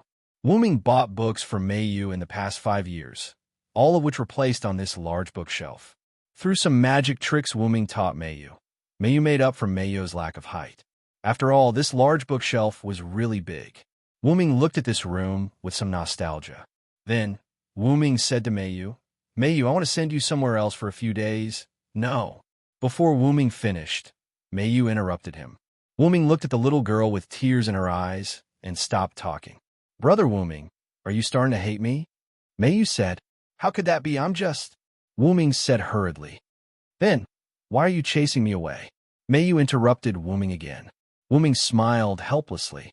Then, he squatted down and said to Meiyu, "Meiyu, I want you to go somewhere else for a few days because I'm afraid I can't protect you. Do you understand?" Wuming said this because he felt that the strongest Hero King card, Gilgamesh, that Sakura had told Shiro Amiya existed. After all, Assassin, Sakura's brother, had said that the strongest Hero King, Gilgamesh's card had long been swapped by Julian, which made Wooming even more certain that Gilgamesh's card existed. But isn't Brother Wooming the strongest hero spirit? Mayu asked, because Mayu had asked Wooming about his past. Wooming casually said that he could be considered one of the strongest hero spirits. After all, Wooming was not dead, and his original form was the Origin Dragon. The current hero spirit body was just a body made of magic power by signing an equal contract with the suppression power. Strictly speaking, Wooming's Origin Dragon was of a higher level than hero spirits. Just like the gods and the ruler of gods, there was a strict hierarchy that could not be changed. After all, Wooming was the Origin Dragon that was born from the great origin of all worlds. In response to Mayo's question, Wooming was a little helpless and said, "That's true, but I'm not in my original form now. Besides, if the other party really has Gilgamesh's card, it's quite disadvantageous for me." Wooming was right. Apart from weapons that contained human principles that could pose a threat to Wooming, divine weapons could also cause harm to Wooming, who told him to have a divine skill. Divinity B. Rumor has it that the first-generation direct descendant of Tiamat has top-notch divinity. Due to the inaccuracy of the rumors, it was downgraded to B. Because of Wooming's power and mystery, it ended up being a deity related to Tiamat. Although Wooming and Gilgamesh had a good relationship and should be very close, Wooming dared not confirm how the Gilgamesh of this world felt about him. After all, the king Gilgamesh taught by Wooming was a woman. The most important thing was that if it was really Gilgamesh, there must be countless treasures, that is, countless noble phantoms. After all, that was the privilege of the ancient king. Among them, there was no lack of noble phantoms. The most important thing was that Gilgamesh must have Enkidu. Wooming, who used Enkidu, knew how powerful Enkidu was. It was a real divine weapon. For enemies without divinity, Enkidu was just a particularly strong chain, but for enemies with divinity, as long as the target's divinity was higher, Enkidu's binding ability would be higher. And as long as it was an enemy with divinity, once entangled by Enkidu, it would be impossible to get rid of it. At the moment of entanglement, Enkidu would enhance the binding power according to the divinity in the target's body. That was not just the binding of the chain, but also the binding of power, speed, magic, mobility, and so on. And right now, the real heaven lock, Enkidu, was sleeping together with Wooming's main body in the origin of the shaped moon world. There were also Satya and Sebastian. Both of them were also sleeping inside the staff of Wooming. Wooming believed that when Wooming came out of the root, both of them would have unprecedented changes. Wooming looked at Mayu. After thinking again and again, he sighed. "I really don't know what to do with you." Then Mayu smiled. "Well, I like Brother Wooming the most." Mayu hugged Wooming's neck with both hands and said happily.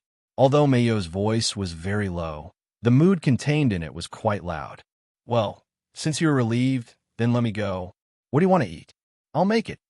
Wooming patted Mayu's little head and said with a smile, "Omelet rice."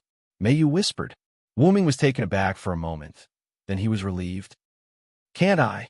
Mayu looked at Wooming pitifully. Wooming didn't know whether to laugh or cry. "It's not that you can't, but you eat omelet rice almost every day. Aren't you tired of it?" Mayu quickly shook her little head and said, "How can that be? As long as it's Brother Wooming's omelet rice, I won't be tired of it for the rest of my life." Wooming stood up, touched Mayu's little head, and said, "Then you go find your big brother Shiro and ask him to come over and help me. Tonight, we can have one more person in our house. Maybe we can make red bean rice." One more person? Red bean rice? Mayu, who was still young, couldn't understand the custom of red bean rice. In this regard, Wooming just smiled. "It's nothing, just go find him. Remember to be polite when you face that sister. She might be your future sister-in-law." "I know." Then, Mayu went to find Shiro Amiya curiously. After all, Mayu was still interested in this sister-in-law's words. "Then, I'll start too, delicious dinner." Then, Wooming walked into the kitchen. In a moment, the aroma wafted out of the kitchen and surrounded the Amiya mansion for a long time.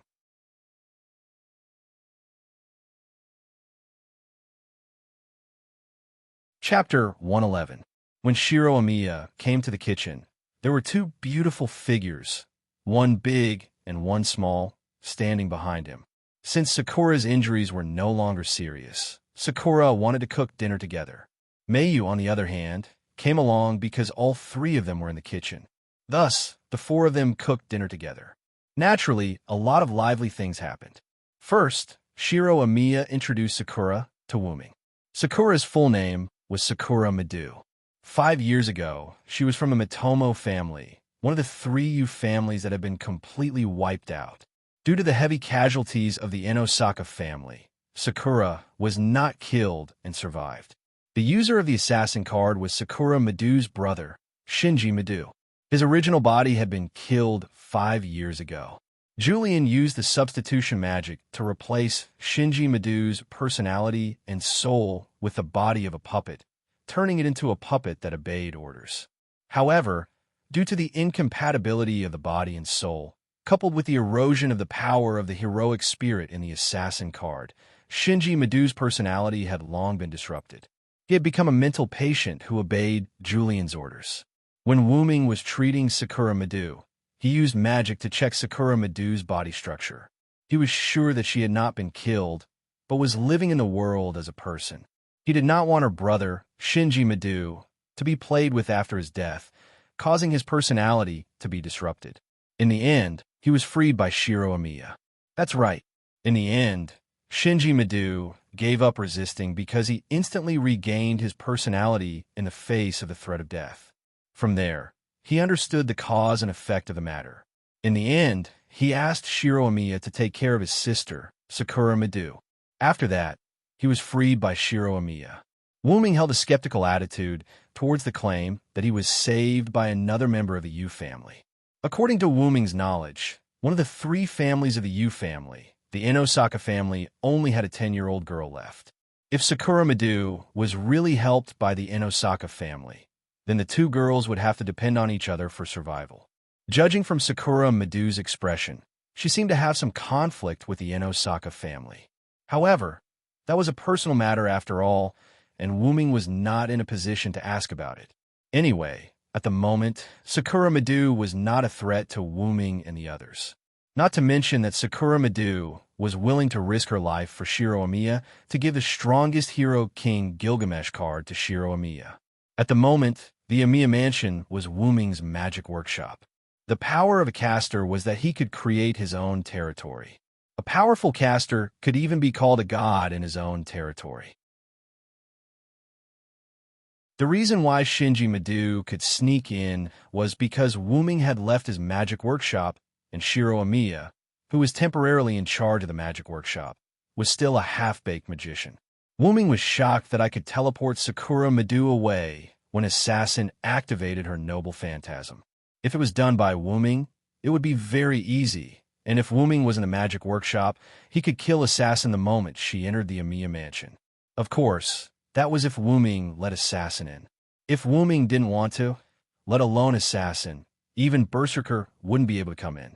Of course, if it was those heroic spirits, it would be a different story. Then accompanied by Wuming's ridicule. It seems to be the power of love. Shiro Amiya and Sakura Madu blushed like a monkey's butt. After the 4 of them had finished cooking dinner, they gathered at the dining table and had a delicious meal in their eyes. Sakura, you can stay here tonight, Wuming said to Sakura, who was cleaning up the dishes with Shiro Amiya. Hey!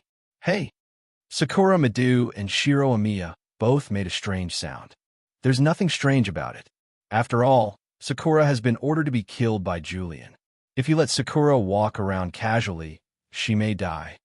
The 2 of them reacted, and then Shiro Amiya said, That's right, Sakura. It's very dangerous for you to go out casually. It's better for you to stay here. Sakura Madu blushed, then nodded. Then I'll stay here. Please take care of me, Senpai, Oni-sama, and Sister Mayu. Sakura Madu's ambiguous words made Shiro Amiya a little uncomfortable, but Wuming smiled and nodded. Mayu didn't understand the meaning behind it. So, she replied to Sakura Madu, Please take care of me, Sister Sakura. Just like that, the 3 siblings in the Amiya Mansion became 4. That night, Wu-Ming directly used the Magic Workshop's ability to clear out a room for Sakura Madu to live in. Wu-Ming didn't need a room at first, but after Amiya Kiritsugu passed away, Wu-Ming added the identity of Amiya's distant relative and prepared a room for himself. After all, since he was going to stay for a long time, Wu-Ming wasn't someone who didn't know how to enjoy life. So the 3 rooms were arranged in the order of Wu-Ming, Meiyu, and Shiro. Because Wu-Ming and the other 2 rooms are next to each other, Sakura Madu's room was also next to each other. In this way, the rooms were arranged in the order of Wu-Ming, Meiyu, Shiro, and Sakura. At night, everyone else fell asleep, and Wu-Ming stood alone in the courtyard. Wu-Ming picked up the card in his hand, which depicted an assassin wearing a skull mask. Install Dream Summon. The card began to glow, turned into a stream of light, and instantly covered Wu-Ming, and then the light dissipated. At this moment, Wu-Ming was wearing a black tights. A cloak similar to a coat covered his whole body, and the cloak was constantly swaying with the cool night breeze.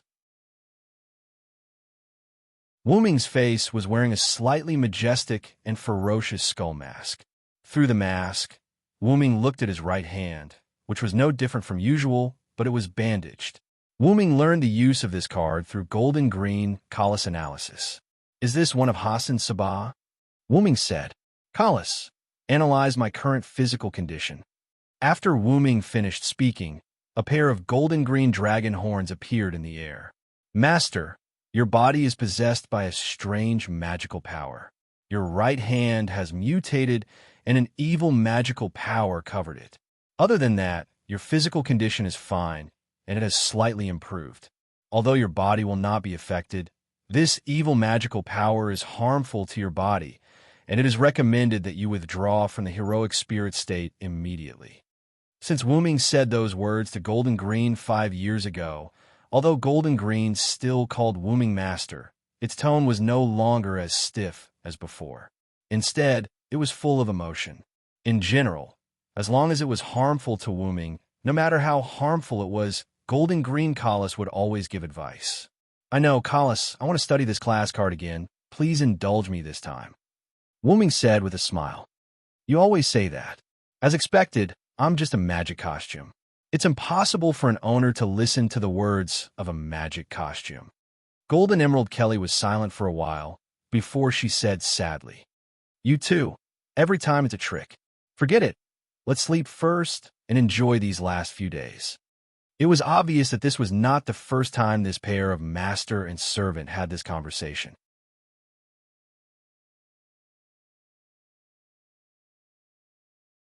Chapter 112. It's all Master's fault for not listening to my advice. I've always been thinking about you. Kalas said in a cold voice. Wu-Ming activated Fantasy Summon, Install, and his body glowed. The light condensed in Wu-Ming's palm and turned into a card. Wu-Ming's body returned to its original appearance. Well, let's go to sleep. Kalas, you should also go to bed early. Wu-Ming said and began to walk toward the house. I know, Master, I'll go to bed early. Kalas followed Wu-Ming, was silent for a while, and then said affirmatively. Wu-Ming looked at Kalas, who was floating in the air, and said, Don't try to play any tricks. Just like before, I will temporarily shut down all your analytical abilities. Kalas shrugged helplessly and said, I will pay attention to my rest. Please rest assured, Master. However, Wu-Ming still expressed helplessness for this human-like action, as always. God knows what kind of hobby Zelik had. He actually set the magic costume to be able to move freely like a human. Can you imagine the scene of a pair of dragon horns constantly moving? It was really funny. Okay, let's go to sleep. Please don't interrupt my speech. It's very impolite, Master. I know. The Master and servant walked into the house. The courtyard returned to its silent scene. The night slowly disappeared, and the day came. Wu-Ming came to the courtyard early and took out the Assassin class card. Install Fantasy Summon. Wu-Ming changed into the appearance of wearing a skull mask, a black cloak, and a bandage on his right hand. After all, Kalas was Wu-Ming's noble phantasm. Wu-Ming could freely control her. Therefore, Wu-Ming put his noble phantasm Kalas in a temporary state. In short, it was sleeping mode. Only then could he concentrate on studying the card. Wu Ming waved his hand, and a large amount of soil on the ground gathered, forming a few soil animals of different shapes. Wu Ming thought about the name of the relic and pointed his right hand at one of the mud animals. Zabaniya, delusional voice. The bandage on Wu Ming's right hand loosened, revealing a monster-like arm. Immediately after, his arm instantly extended and touched the soil animal that Wu Ming had locked onto. Then, he instantly retracted his arm. At this moment, something appeared in Wu Ming's hand, a blood-red heart. However, this heart did not beat. Wu Ming crushed it, and the targeted soil animal began to disintegrate, as if the magic power was insufficient. Wu Ming instantly increased the output of magic power and supplied it to the earth animal. Then, the collapsing earth animal gradually recovered. After that, Wu Ming did the same thing to the other earth animals. Without exception, all of them collapsed first, and with the support of Wu Ming's magic power, they regained the appearance of the earth animal. Does it only have a pure lethality to inanimate objects, and such a weak lethality? Wu Ming put the bandage on his right hand back in place, and his right hand became like an ordinary person again. The power that Wu Ming was using at that moment was the power of Hassan Sabah, who had the hand of a demon god. The strange right hand just now was that demon god's arm. According to Wu Ming's experimental analysis, this relic simulated the opponent's life into a heart, which was the model of the opponent's heart. Although it was a model, it had the ability to curse. Moreover, this ability was only effective on living creatures with hearts. After all, for living creatures with hearts, the heart was their weakness. The main thing was that if the heart was gone, it was basically impossible to survive. Generally, for those without hearts, this relic could also simulate a heart, but its power would be greatly reduced, and it would become purely lethality. It seems like this ability is only effective against living creatures, Wu Ming said calmly. At that moment, Wu Ming wanted to try it on living creatures. He shook his head. After all, he could not leave his magic workshop too frequently. After that, Wu Ming began to test Hassan Sabah's skill. No, it should be a skill that all assassins had, aura concealment. The aura concealment skill that Wu Ming used by Hassan Sabah was a grade A. Basically, it could be said that no one would be able to find him. Of course, if there was a special relic, it would be different. Wu Ming thought to himself. His body gradually disappeared, as if the original person had suddenly disappeared. After a while, Shiro Amiya yawned and walked out of the room, starting the task of preparing breakfast.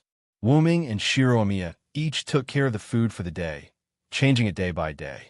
Shiro Amiya walked and walked, but suddenly he stopped. Why do I feel like something is approaching me? Shiro Amiya looked around cautiously and said in disbelief. Suddenly, Shiro Amiya stood in the same place nervously, with a "don't blame me if you come any closer" posture. Wu Ming suddenly appeared behind Shiro Amiya. A dark knife was placed on Shiro Amiya's neck. Shiro Amiya was shocked. He did not realize that the guy behind him was approaching, and at that moment, a knife was placed on his neck. "How is it, Shiro? You didn't expect this, right?" Wu Ming said. Then, Wu Ming put down the knife in his hand. Shiro Amiya looked at Wu Ming in relief. "I knew it. Let's not talk about whether there is an assassin card or not. Even if there is, I don't think anyone can sneak into your magic workshop." Wu Ming smiled, then threw a card with a woman with a bow and arrow on it to Shiro Amiya. "You have to have the ability to protect yourself. If you encounter the same situation as before, do you think those people will kill you instantly or chat with you?" Wu Ming teased. Shiro Amiya took the card that could transform into his future heroic spirit form and nodded at Wu Ming. "I got it, brother."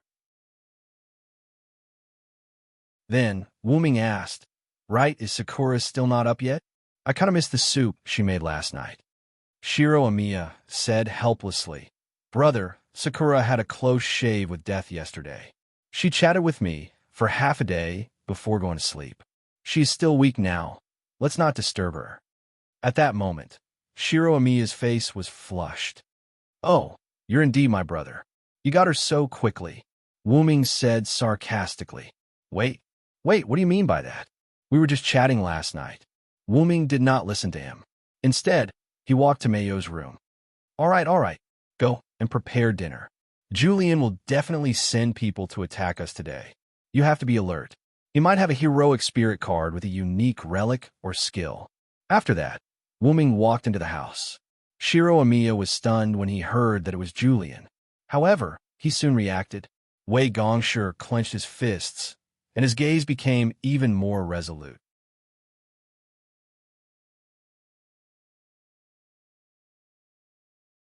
Chapter 113. After breakfast, Wuming and Shiro Amiya began to fight one-on-one. Sakura Madu and Mayu stood on the side, watching the two. Install Dream Summon. As the incantation fell, Wei Gongshiro's heroic spirit transformed. Shiro Amiya instantly used projection magic to condense a pair of black and white dual swords and rush toward Wuming. Ganjiang Moi, husband and wife sword. Wuming observed Shiro Amiya's dual swords. Create green item. Advanced item creation. As soon as his voice fell, a pair of ordinary knight swords appeared in each of Wuming's hands. Boom!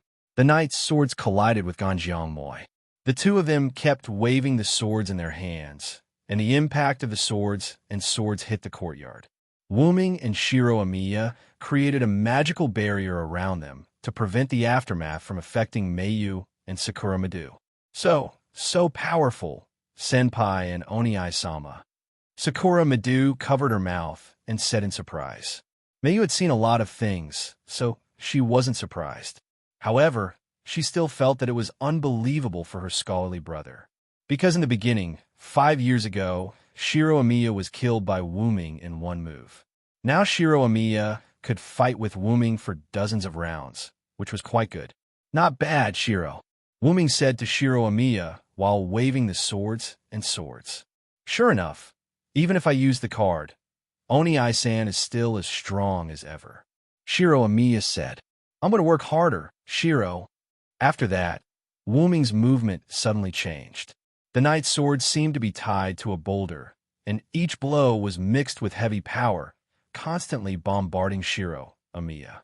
With each bombardment, Shiro Amiya's Ganjiang Moi would inevitably shatter, and then Shiro Amiya would use projection magic again in an instant to recondense the dual swords.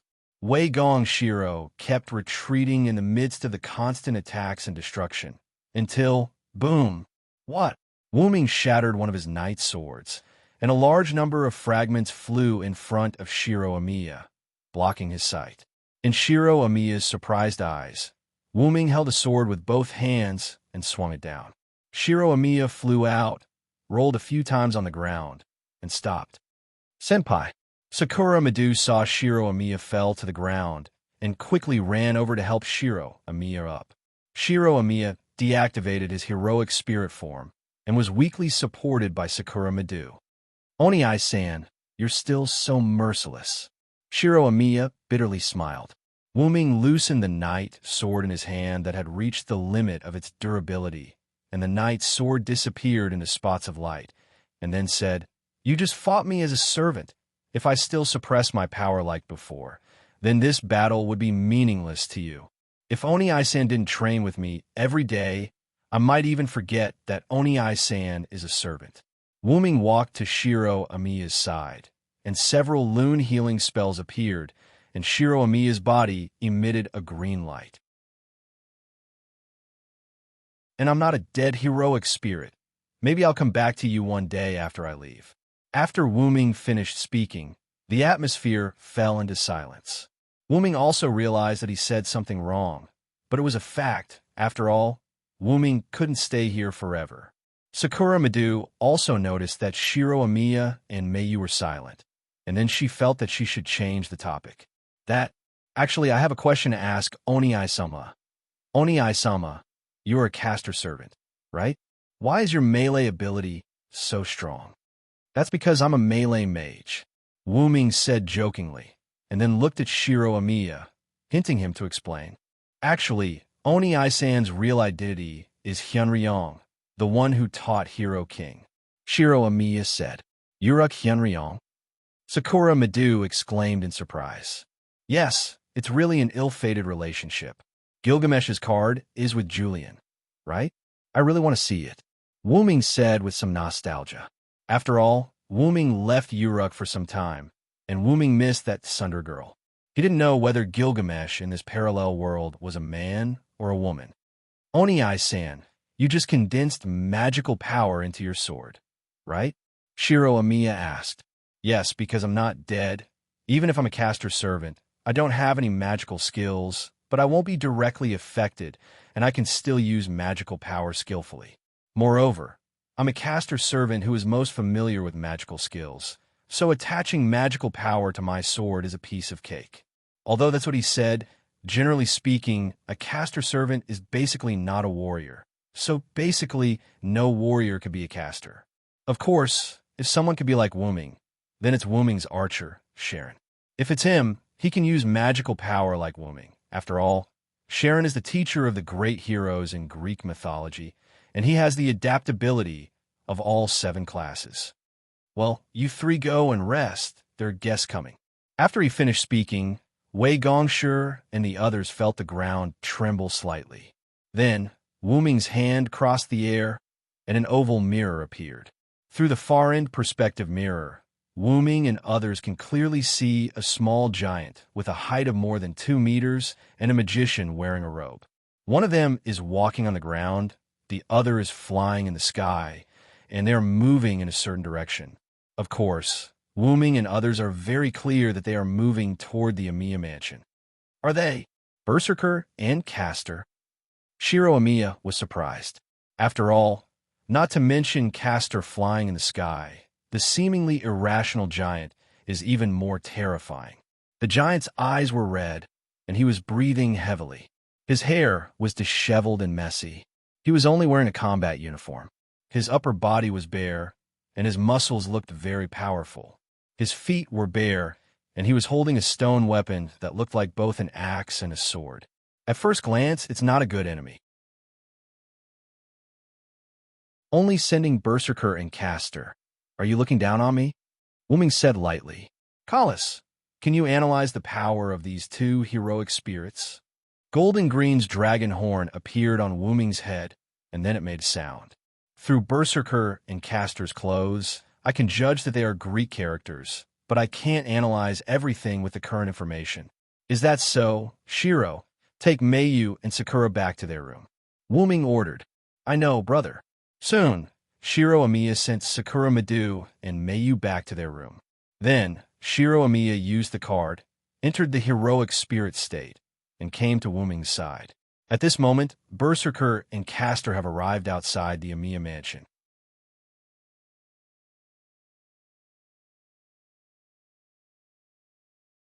Chapter 114. Berserker stood straight in front of the Amiya mansion, while Caster was flying in the air. The Ainsworth family is really useless. They can't even subdue a mere prop. Atlam Gariasta said disdainfully. As a member of a new family, Atlam said that as one of the supervisors of the 3 families, they couldn't even control the Great Holy Grail. To participate in the Holy Grail War, they actually came to take the Great Holy Grail. The Ainsworth family is really useless. No wonder they were exterminated. Atlam was wearing a mage robe, a hood on his head, holding a staff, floating beside Berserker and cursing. Hey, Mad Dog, I will open the enchantment of this magic workshop. You quickly go in and teach them a good lesson for me. Roar, roar, roar. Berserker made an unknown roar, but it seemed that this Berserker was very obedient to Atlam's words. Just when Atlam was about to cast Kanagi magic to open the magic workshop of Wuming, the enchantment in front of the 2 automatically opened. Oh ho, you're quite tactful, aren't you? Saves me from wasting time. However, if you can consciously hand over the Great Holy Grail, that would be perfect. It would save me a lot of trouble, Atlam said arrogantly. Roar, roar, roar, roar, roar. Berserker roared furiously and rushed forward step by step. Wuming instantly appeared in front of Berserker, which made Berserker, who still had a trace of sanity, stop. Atlam asked arrogantly, Are you the servant summoned by the Great Holy Grail? I didn't expect you to be a caster like me. You're really suitable to guard the Great Holy Grail. Because Saber, Lancer, and Archer were basically not weak in terms of magic power, Castor's damage to them was not considerable. Ryder was in a better situation than Castor because of the bonus of his mount. Assassin, who is also known as the weakest class, didn't need to fight at all. And Berserker, needless to say, Berserker's skill bonus made Berserker become a servant that was not weaker than upper 3 mounts. That was to say, Berserker's skill bonus made Berserker become a servant that was not weaker than upper 3 mounts. It can be said that except for Assassin, who was not good at frontal combat, Castor was the weakest class among all the classes. However, as far as Wuming knew, Castor could be said to be the strongest at some point. So, who gave you the courage to challenge me, Julian? Wuming smiled and said in a gentle tone, "Oh, you're pretty arrogant, aren't you? So you're the teacher of the ancient king? Aria bragged so much about you, but you're just a magician from the divine generation. You were just born a few thousand years before me. Just a servant, just a tool. I don't know what you're talking about. Now, I also have the power of a god's magician, but before that, let me see how you deal with Berserker. I don't want to hide it from you. Berserker's real name is Hercules." Atlam seemed to be a bit too arrogant. He satirized Wuming and finally exposed Berserker's real name. However, even if he looked down on servants, he didn't think that Castor, who dared to face Berserker and didn't panic, didn't have a trump card. To be on the safe side, Atlam let Berserker go first. Then Berserker, who still had a trace of consciousness, seemed to be somewhat dissatisfied with Atlam's exposure of his real name, but he still responded to Atlam and rushed toward Wuming. The huge axe slashed toward Wu Ming at a speed that was beyond the ordinary servants. In an instant, smoke filled the air. Atlam didn't expect Berserker to be able to kill Wu Ming. After all, Castor, who could face Berserker without any defense, either had defensive means or teleportation ability. Sure enough, when the smoke dispersed, Wu Ming disappeared, and the ground was still intact. Berserker's attack only raised a trace of dust. Even the ground that had been transformed into Wu Ming's magic workshop couldn't be broken. Teleportation. Atlam frowned. Just when Atlam was carefully looking for Wu Ming's position, Wu Ming's voice came into their ears. "So that's how it is. Thank you for telling me the name of the most difficult Berserker, Castor." In an instant, a large number of silver chains broke through the air and madly wrapped around Berserker's body. Berserker could still struggle at first, but when the silver chains had tightly wrapped around Berserker, Berserker couldn't move anymore. At that moment, Berserker was like a mummy that was standing in an attacking posture. Except for the eyes, the rest of his body was wrapped by a large number of silver chains that appeared from the golden ripples in the air. "Oh, do you think you can trap Hercules with just chains? You're too naive," Atlam shouted to the surroundings. Then, he silently searched for Wu Ming's location. However, to Atlam's disappointment, not only he couldn't find Wu Ming's position, but even Berserker couldn't break free from those silver chains. What's going on? For not being able to find Wu Ming, Atlam was calm. After all, this was Castor's magic workshop. It was normal to not be able to find him, but it was abnormal that Berserker couldn't break free from the chains. After all, this was the card of the great hero of Greek mythology, Hercules, as the god of strength. How could he not break free from the chains? "That's normal. Castor, this is Enkidu." Wu Ming's figure appeared beside Berserker, as if he was invisible before. "Enkidu, how is that possible? Isn't that the hero king, Gilgamesh's noble phantasm?" Atlam was a little panicked at the moment. After all, the reason why he came here to seize the Great Holy Grail was because of his selfishness, and he didn't know why he could command the almost irrational Berserker, Hercules card user. After all, the normal Hercules was already very powerful, and with the bonus of Berserk, his attributes could be regarded as the ceiling level. Moreover, Hercules also had a powerful noble phantasm called 12 Trials Godhand. 12 Trials Godhand, level, B-type, noble phantasm attack range, maximum effect. One person, it gave Hercules a body that could resist damage below B level including B-level. This noble phantasm also had the effect of automatically resurrecting the body after death, giving Hercules the ability to resurrect 11 times, and with enough magical power, the number of resurrections consumed could be recovered. It gave the effect of, after receiving damage once, it will generate resistance to the same type of damage next time. It could be said that Berserker Hercules was an invincible hero spirit, but it had a fatal weakness. Divinity, Aes, the hybrid of Zeus and human. Hercules, who was welcomed as a god after death, had a high divinity skill. This skill became Hercules' biggest weakness.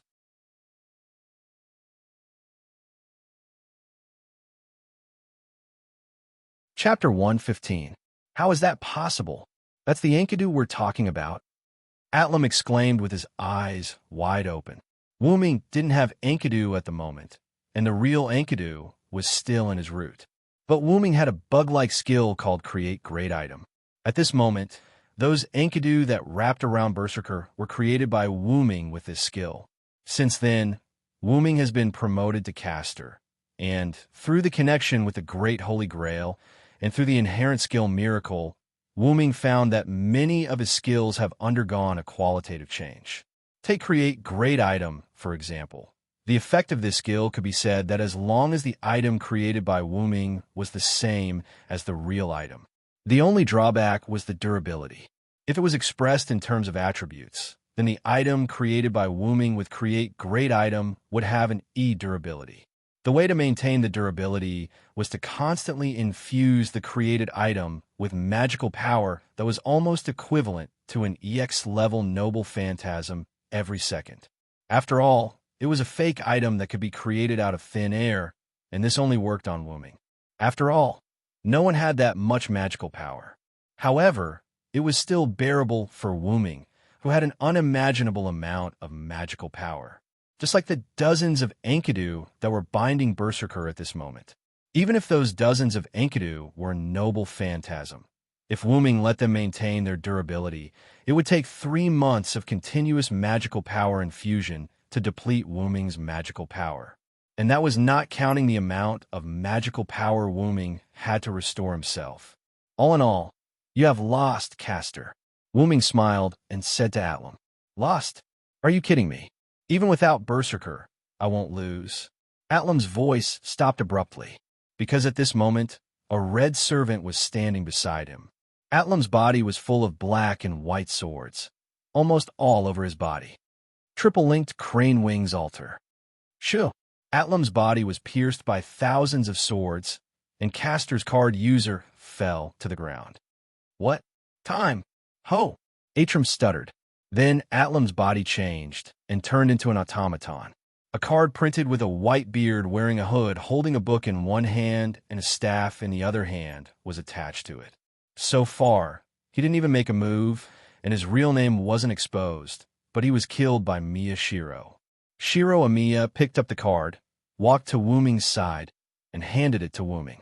Big brother, I keep having the feeling that this guy is bluffing. I feel that even without Big Brother's help, I can still kill him. Wei Gong Shurang said with confidence. Wuming thought that was true. With Shiro Amiya's talent, even without Wuming's 5 years of training, Shiro Amiya could defeat almost all servants with that inexplicable hero spirit Amiya card.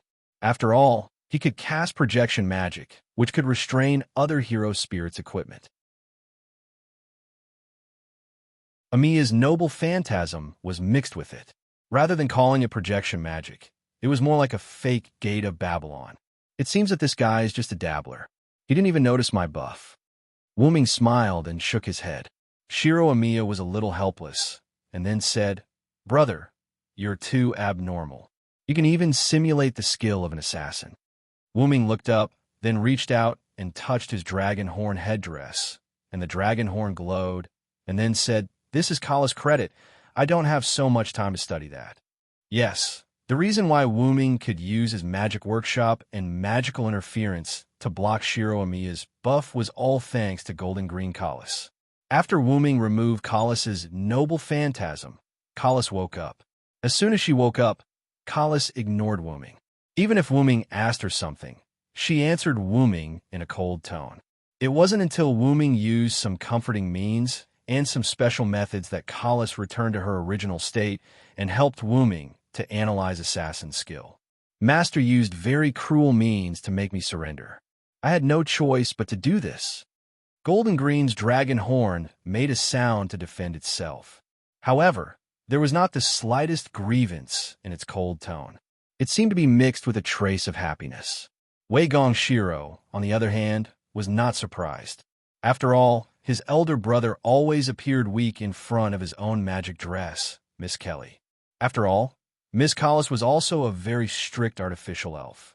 Shiro Amiya thought, "Oh yeah, big brother." Shiro Amiya looked at Wu Ming. "How do we deal with this big guy?" After that, Wu Ming and Shiro Amiya looked at Berserker, who was tied up. "Don't worry, Collis has already helped me think of a solution." Wu Ming smiled mysteriously. The remaining personality of the Berserker card, user, seemed to feel a chill. Berserker's body that had stopped struggling began to struggle again, accompanied by a miserable roar. Wu Ming took out the nameless spellbook. Wu Ming placed the spellbook flat on his hand, and the spellbook automatically turned pages quickly and stopped at one of the pages. Dreamland. Wu Ming also drew several Lune runes in the air. As the Lune runes were drawn and the spell was recited, Hercules fell into silence. Dreamland was a 10th level emotional interference spell. It was originally a high-level spell used to restrict the enemy's movements. After being converted into reality, it became a spell that could make the enemy fall into an illusion created by the caster. In the illusion, the caster was God, everything. The victim would be controlled by the caster in the illusion, which would affect their physical body. However, the success rate of this spell was not high because the high-level players of Yggdrasil would equip some special defensive items or use some special defensive skills at the beginning to defend against these invisible side attacks. A series of defensive items or skills, such as anti-intelligence exploration, anti-control, control time reduction, illusion break, and so on. And because of Berserker's madness, although the card user still had a trace of sanity, the success rate was still too low. Wu Ming used some Wait For Me blessing runes to increase the success rate of casting. It just so happened that Berserker had fallen into the illusion created by Wu Ming.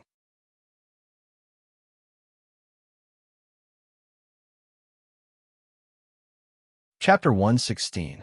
Wu Ming dragged the user of Berserker into an illusion. After a while, Berserker's body, which was bound by chains, began to glow. Then, Berserker began to shrink. Dozens of Enkidu also followed and tightly bound the shrunken figure.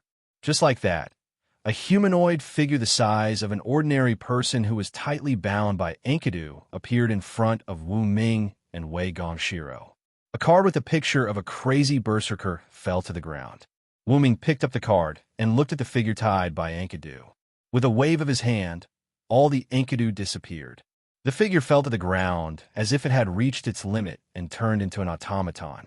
Wu Ming waved his hand, and the automaton disappeared. Sure enough, a mere automaton can't withstand the erosion of a rank card. Those automatons that were used by Julian could use rank cards because they had a human soul and personality. However, the rank card itself had the problem of eroding the user. Not to mention Berserker was a servant with Berserk skill. Therefore, after Berserker's card user deactivated his heroic spirit, he couldn't withstand the backlash of power and died automatically. After dinner, Wu Ming sat at his desk in his room. That desk was made by Wu Ming according to the desk in Nasrik. Wu Ming sat at the desk with several cards on it. There was the caster rank card printed with the old man, the assassin rank card printed with the killer, and the Berserker rank card printed with the Berserker rank card. As for the Archer rank card, Wu Ming gave it to Shiro Amiya for long-term storage. In addition to Shiro Amiya's extra Archer card, the opponent also has Saber, Lancer, Archer, and Rider card with a mount. Wu Ming put away those cards one by one. Sure enough, these are just probing the opponent didn't use any of the 3 strongest Knight rank cards. Please, Collis. Wu Ming handed the 3 rank cards to Collis, who was floating beside him. The 3 rank cards automatically floated beside the golden green dragon horn headdress. Leave it to me, master, Kalas replied. Then, Wu Ming stood up. Since the opponent doesn't want to take the initiative, let's take the initiative. What do you want to do? Kalas asked. Of course, I want to use my noble phantasm. Kalas calculated the time. Moreover, I'm now a servant. How can I not use my noble phantasm? As he spoke, the corner of Wu Ming's mouth raised into a smile. The next day, early in the morning before dawn, Wei Gong Shilang woke up early. This was a habit left behind by Wu Ming's training. As soon as he opened the door, Shiro Amiya's pupil shrank. This was because a large amount of strange magic power had filled the entire Wei Gong residence. Just when Shiro Amiya was wondering why he didn't feel it in the room, Wu Ming's voice came into his ears. Shiro, come to the backyard. Then, Shiro Amiya sorted out his thoughts and went to the backyard. As soon as he entered the backyard, Shiro Amiya saw a lot of 3-meter-tall golems. Steel golems, plant golems, earth golems, elemental golems, and a large number of different types of golems. A large number of golems filled the huge courtyard of the Amiya mansion, almost filling the entire backyard. Moreover, there were still groups of golems coming out of the backyard's back door. Wu Ming, on the other hand, was standing on a 5-meter-tall magic puppet. Beside him was a strange magic staff that was constantly flashing with light. Beside the golem that Wu Ming was riding, a large purplish-black portal opened, and countless golems came out of it. Brother, this is... Shiro Amiya was puzzled. Wu Ming turned his head and looked at Shiro Amiya, who had just entered the backyard, and said with a smile, How is it? My relic.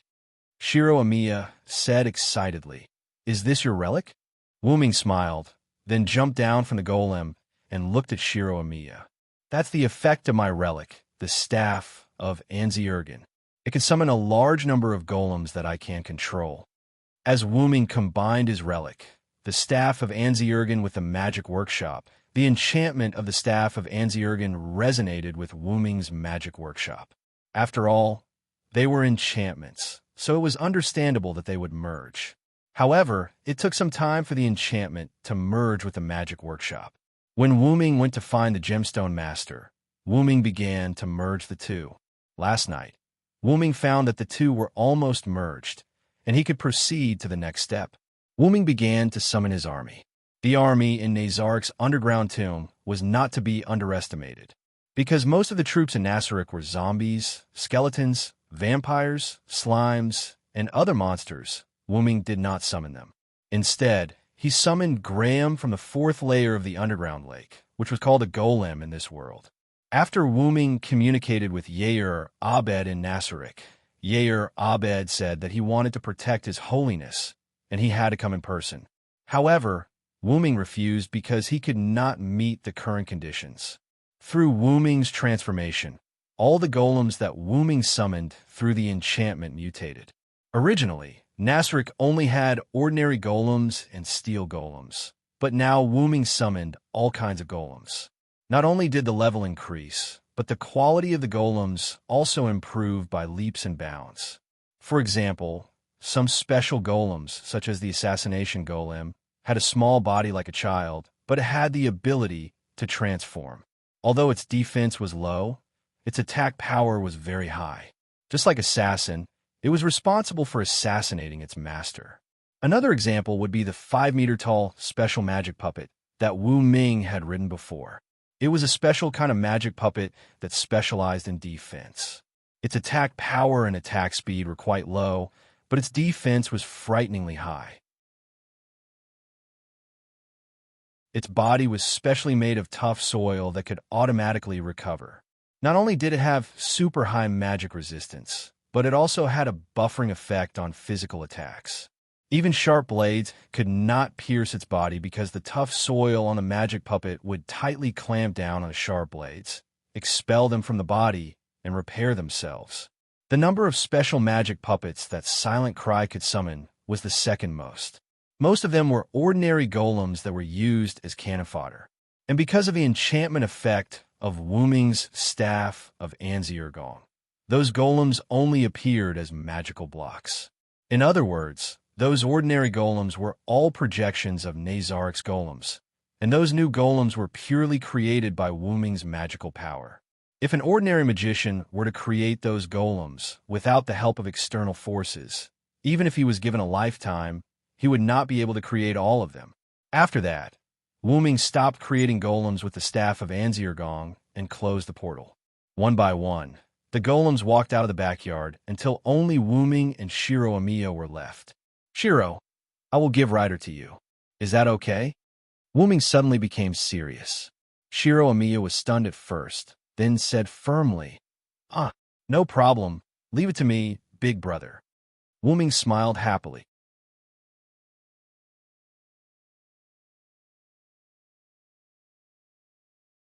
Chapter 117. A large number of magic puppets walked towards the enemy's stronghold that Wu Ming had found out from the mind of the Berserker card user. It was the center of the area that was destroyed 5 years ago.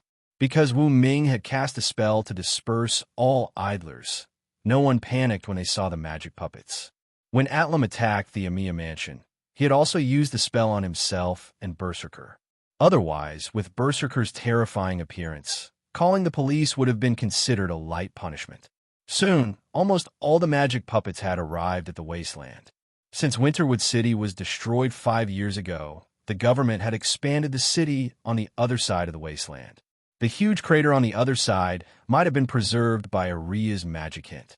Looking at the empty crater in the middle, Wu Ming narrowed his eyes. According to Zelik and other information, Ainsworth had dabbled in all kinds of magic. However, he had an unparalleled talent in the replacement magic. As a basic magic, the replacement magic was just like the basic magic projection magic. It seemed very simple, but it was actually very mysterious. Shiro Amiya could now use his own power to project a D-grade relic. If he gave it his all, he could even project a C-grade relic.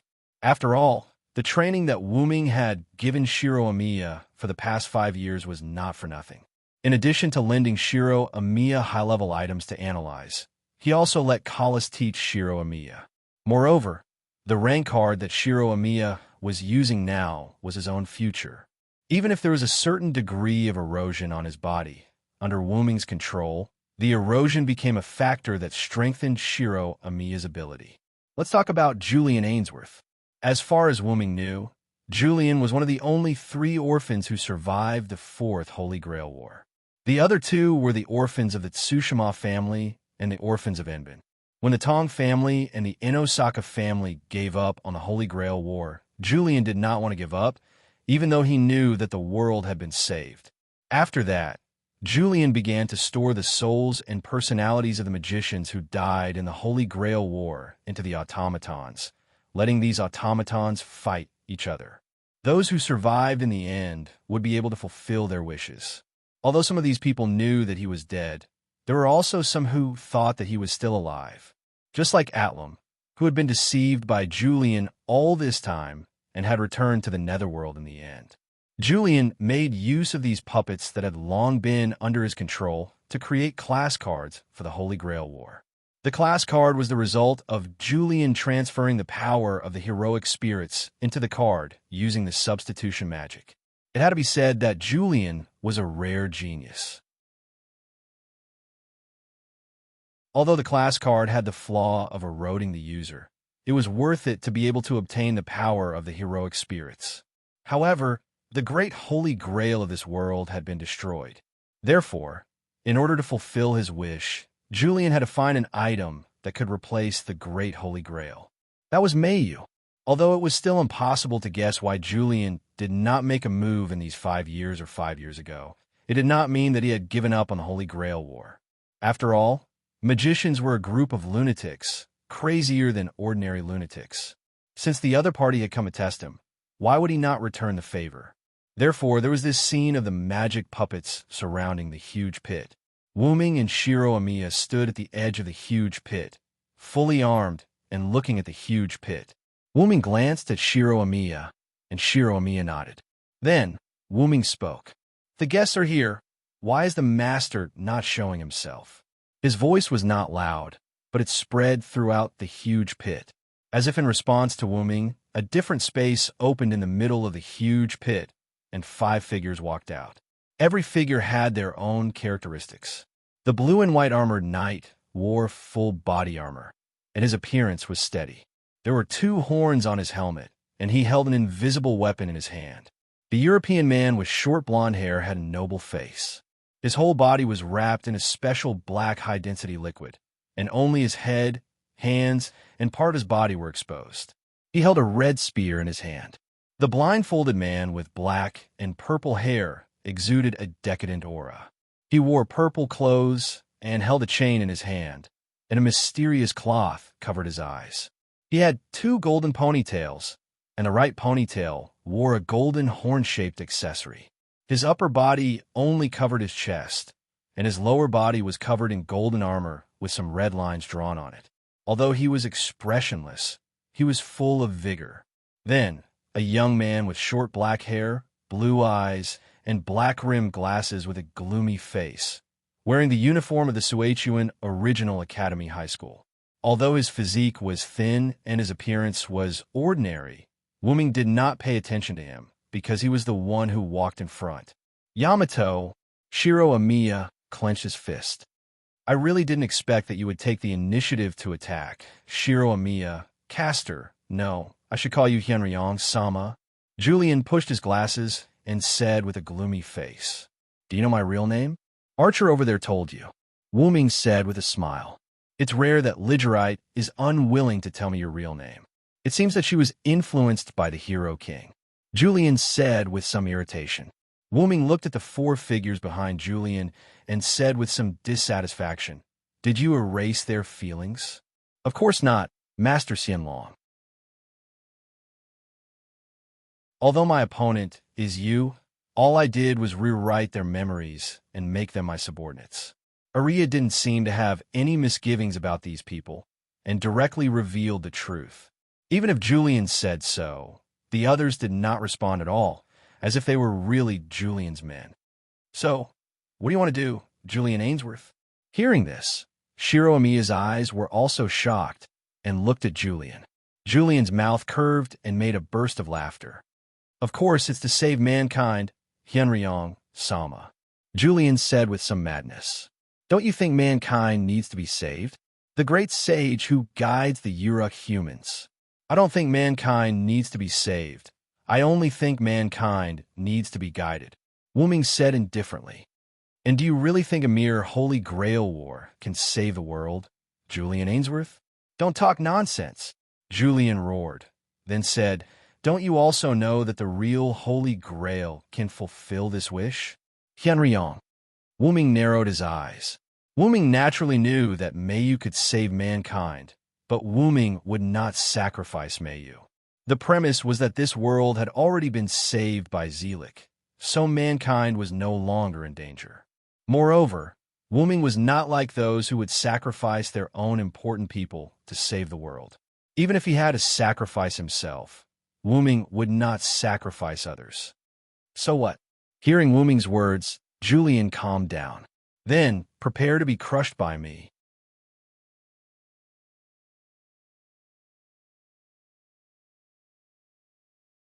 Chapter 118.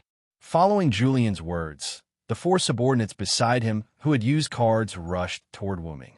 This was also like an opportunity, and a large number of magic puppets surrounding Ainsworth began to move. Wuming held the staff of Ainsworth in his hand and tapped the ground lightly with the tip of the staff. 2 small teleportation portals that could only allow 1 person to pass through opened. A woman and an old man walked out of the portals. The woman was wearing a purplish-black cake dress. Her entire body was wrapped in clothes. Only her face and hands were exposed. Her scarlet eyes exuded a dangerous aura, and her white corpse-like skin was extremely horrifying. The old man was wearing a black and white butler's suit with gloves on both hands and black leather shoes on his feet. His hair and beard were white. Although his face was old, his eyes were as sharp as an eagle's. The butler's suit could not hide his muscular body, which gave people a sense of security. The 2 of them were Shadia Bradfriend and Sebastian Dean, who had been kept in the staff of Ainsworth by Wuming. "Master Wuming." The 2 of them knelt on one knee and saluted Wuming. Get up, Shadia, Sebastian. Wu Ming gestured for them to get up. After Shadia and Sebastian stood up, Shiro Amiya greeted them. Ms. Shadia, Mr. Sebastian, Shiro Amiya greeted them politely. His attitude was very respectful. It was obvious that they had met before. Isn't this brother Shiro?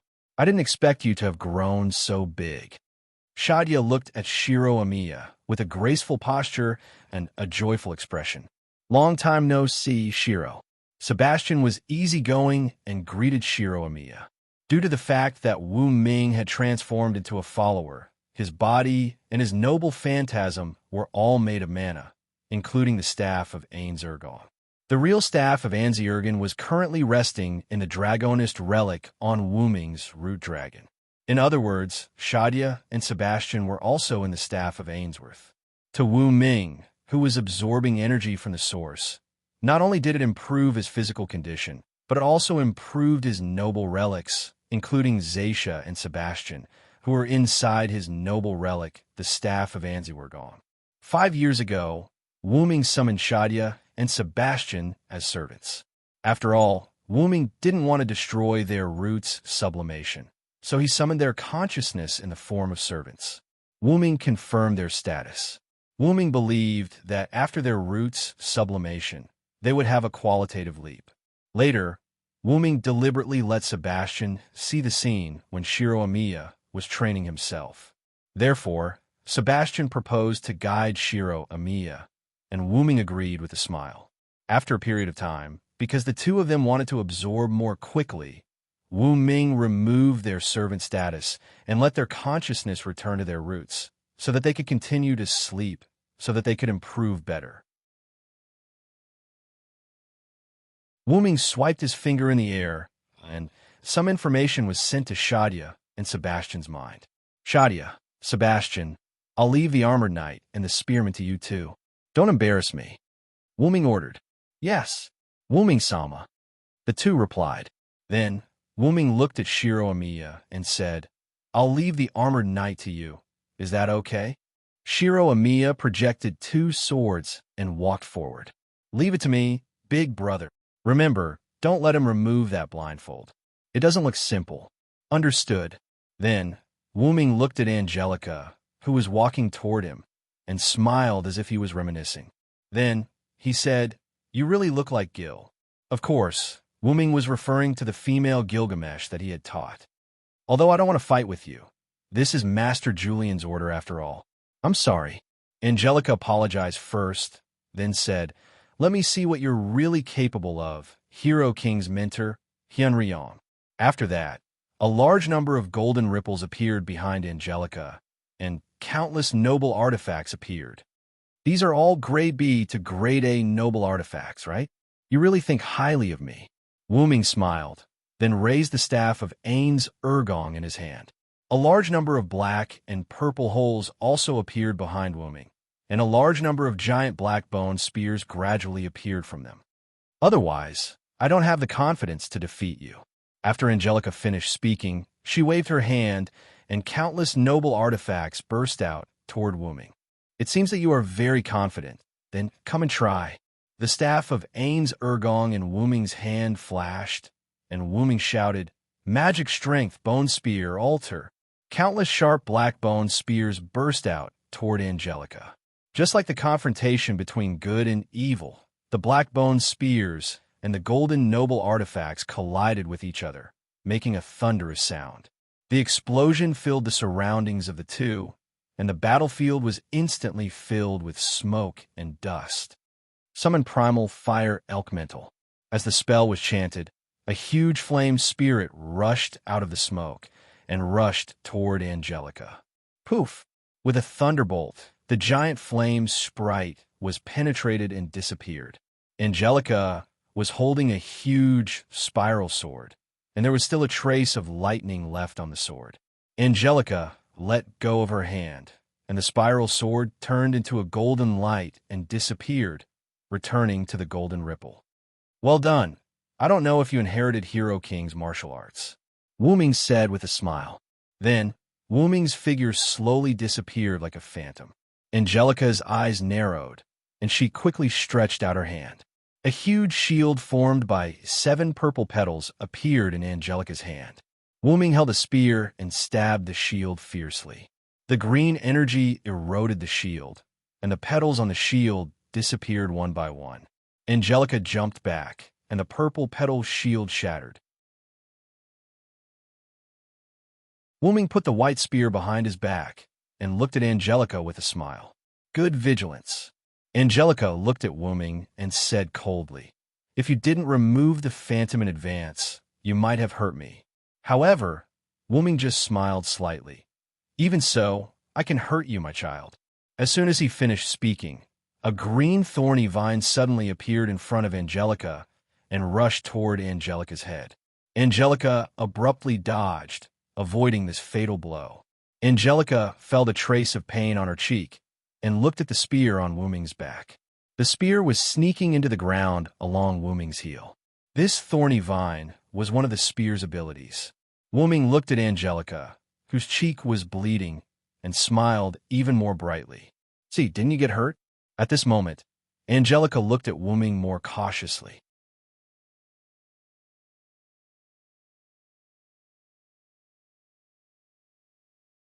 Chapter 119. On the other side, Satya looked at the spearman in front of her, recalling the information Wu-Ming gave her. The power in this user's heroic spirit card comes from Cuchulainn, the son of sun god Ruger in Celtic mythology. Not only does he have powerful martial arts skills, but he also has a magic spear that will penetrate his heart. After all, that was Cuchulainn, Wu-Ming's old opponent. How could Wu-Ming not know that magic spear? In addition, he also has the powerful original 18 Lune. Although it's affected by his rank, it doesn't mean that he can't use it. If it's you, Satya, I believe it won't be difficult to deal with him. Recalling the words that Wu-Ming left in her mind, Satya blushed and murmured, "Oh, Wu-Ming, Sama," but even so, Satya didn't let down her guard against the enemy. When they were summoned here, Wu-Ming gave Satya and Sebastian some knowledge about this world, and their magic was called magic in this world. About servants, heroic spirits, the cause and effect of the Holy Grail War, Wu-Ming's fight with Julian, and everything that Wu-Ming thought was necessary. Let me introduce myself first. I'm Kenneth Elmaroy Akibalid, one of the 12 Lords of the Clock Tower. Mr. Akibalid, I'm Satya Bradford. By the way, a mere human is not qualified to be called a lord. Only a great supreme can be called a lord. After hearing Satya's words, Kenneth narrowed his eyes and said, "I didn't expect my opponent to be a beautiful inhuman lady. It's a pity. It seems that your luck isn't very good." Kenneth held the red magic spear in his hand, and the moon's spirit essence on his body kept surging. "Oh, you're really rude. I really want to catch you and torture you, but since Wu-Ming, Sama, told me not to embarrass him, I can only kill you." After saying that, she put on her armor. A pinkish-purple armor covered her body, and white swan wings fluttered behind her back. The armor was just like the cake dress that Satya wore, covering every part of her body except for her face. This time, it covered her entire body. Kenneth looked at the strange spear in Satya's hand and said elegantly, "It's really fate. I didn't expect you to also use a spear." Satya held the pike and said disdainfully, "Please don't compare my pike with your tattered wooden stick. This is a divine artifact bestowed upon me by the Honorable Supreme." Although Kenneth didn't understand what Satya was talking about, it didn't affect him. "Then, please prepare for death, Miss Satya." As Nazark's strongest one-on-one fighter, Satya was still very strong in close combat, even though her combat ability was based on data. Because Kenneth had obtained Cuchulainn's martial arts, he was now locked in battle with Zaisha. After a while, the two separated. "Your turtle shell is really difficult to deal with," Satya said with a smile. "It's good that you know. This is an absolute defense that none of your items have," Kenneth said proudly. "I've decided I'll kill you." Satya flew into the sky. Vermilion Nova. A large flame burned toward Kenneth. The viscous black liquid on Kenneth's body squirmed and formed a shield in front of Kenneth. Satya took advantage of the flame and rushed toward Kenneth. Kenneth made a feint and dodged Satya's attack. Then he rushed forward and the two began to fight in close combat again. On the other side, Sebastian also recalled the memory we imparted to him. The armor knight's real name is King Arthur. Apart from his armor, his most powerful weapon is the invisible holy sword. After all, Wooming was the silver dragon that once protected Britain, and King Arthur was raised by Wooming himself. Thinking about the holy sword of star that was hidden by the wind, Wooming spent more time in Britain than in other worlds. Therefore, for King Arthur, Wooming was very familiar with it.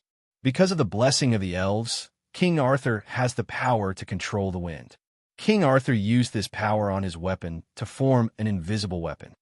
In addition, King Arthur's holy sword can also emit the light of the stars that can destroy almost everything. When fighting King Arthur, try not to distance yourself from him. Don't give him time to breathe. It's best to end the battle quickly and kill him in one blow. Sebastian walked toward the armored man with his hands behind his back. The armored man was Julian's father, Zachary Ainsworth. Because Zachary died in the Fourth Holy Grail War, he was resurrected by Julian using replacement magic. Because he was his father, Julian gave the best saber rank card to Zachary, turning him into the legendary King Arthur. Zachary didn't finish his words. His expression couldn't be seen because he was wearing a helmet. Zachary rushed toward Sebastian. He seemed to be holding something in his hand as he slashed at Sebastian. Clang! The sound of metal colliding could be heard. Sebastian raised his arm and blocked Zachary's slash with his rank card. Upon closer inspection, the sleeves of Sebastian's arm that blocked Zachary's slash were covered with dragon scales. Originally, Sebastian was a draken, and he used magic to strengthen his body. Now, I, Sebastian, am able to receive King Arthur's sacred star sword. It's a pity that I have to defeat you here. After saying that, the old man's eyes stared at Zachary like a hunting eagle. Then he clenched his fist and shot it toward Zachary. Zachary didn't react in time and was sent flying by the punch. Sebastian wiped his fist and put his hands behind his back again. "Sir, if you're not serious, you won't be able to fight against me," Sebastian suggested kindly. Zachary seemed to understand. He held his sword with both hands and maintained a certain posture. Sebastian's eyes lit up. Then he put his hands in front of him and clenched them into fists. The muscular old man assumed a special fighting posture. Come! Both sides were on the verge of breaking out. On the other side, Julian kept releasing replacement magic, destroying one magic puppet after another. It was especially strenuous to destroy those strange-looking magic puppets. After a while, Julian became impatient. "Erica, release all the remaining black mud from the Fourth Holy Grail War. As you wish."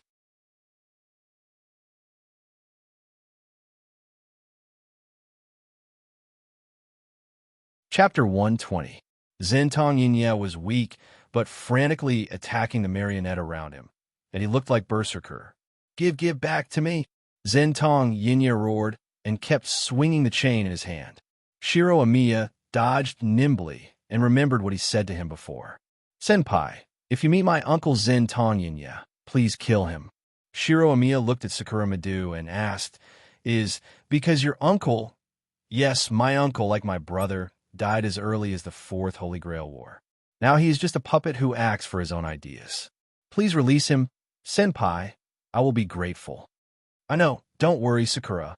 After that, Sakura Madu told Shiro Amiya about Zentong Yinya's appearance. "It seems that you are Zentong Yinya." Wooming said, Give back to me." Zentong Yinya's roar was the only response to Shiro Amiya. Has already reached this point? What a pity. Wei Gongshi closed his eyes. Then he suddenly opened his eyes. "Let me release you for Sakura, Zentong Yinya." As if because he heard Sakura Madu's name, Zentong Yinya's movements were sluggish. Shiro Amiya threw a lot of Ganjiang Moi into the air. Shiro Amiya rushed to Zentong Yinya's side. "Roar!" Zentong Yinya reacted and wanted to release his magic eye immediately. He held the chain in his right hand and grabbed the blindfold in his left hand and muttered, "Self-seal, Dark Temple, Breaker Gorgon." Zentong Yinya took off the blindfold. Shiro Amiya looked at Zin Tong Yinye's indifferent eyes, and he felt a chill in his heart. After that, Shiro Amiya felt that he could no longer move. Wei Gong Shiro didn't struggle, and he said faintly, "Triple link crane wings alter. Poochie, poochie, poochie." The sound of numerous sharp blades stabbing into flesh could be heard. Tong Yinya's body was pierced full of black and white blades. He let out a mournful howl. Large amounts of blood flowed down from Tong Yinya's body. "Give me back, Sakura." Jian Tong Yinya collapsed and turned into an automaton.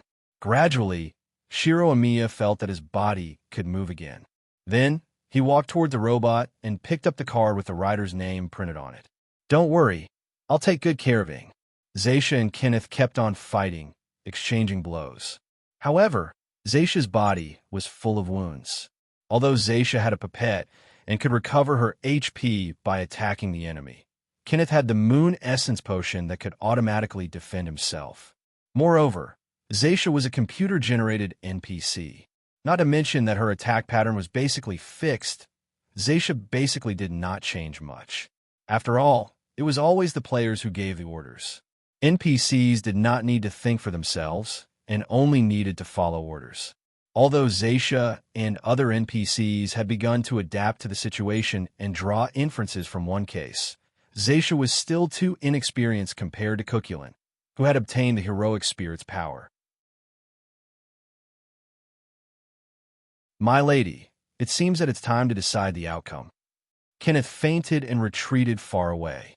"TSK, remove your tortoise shell if you have the ability," Zaisha said a little grumpily. Every time she used magic, Kenneth could always dodge it nimbly. Even if it was a sure hit spell, Kenneth could still resist it. Especially that Moon Essence Potion, it was simply too overpowered. "Take this, Miss Vampire." Kenneth held the spear with one hand and placed it beside his body. The scarlet magic spear emitted a thick aura of death. Could this be the noble artifact liberation that Lord Wuming mentioned? Zaisha said warily when she sensed the thick aura of death.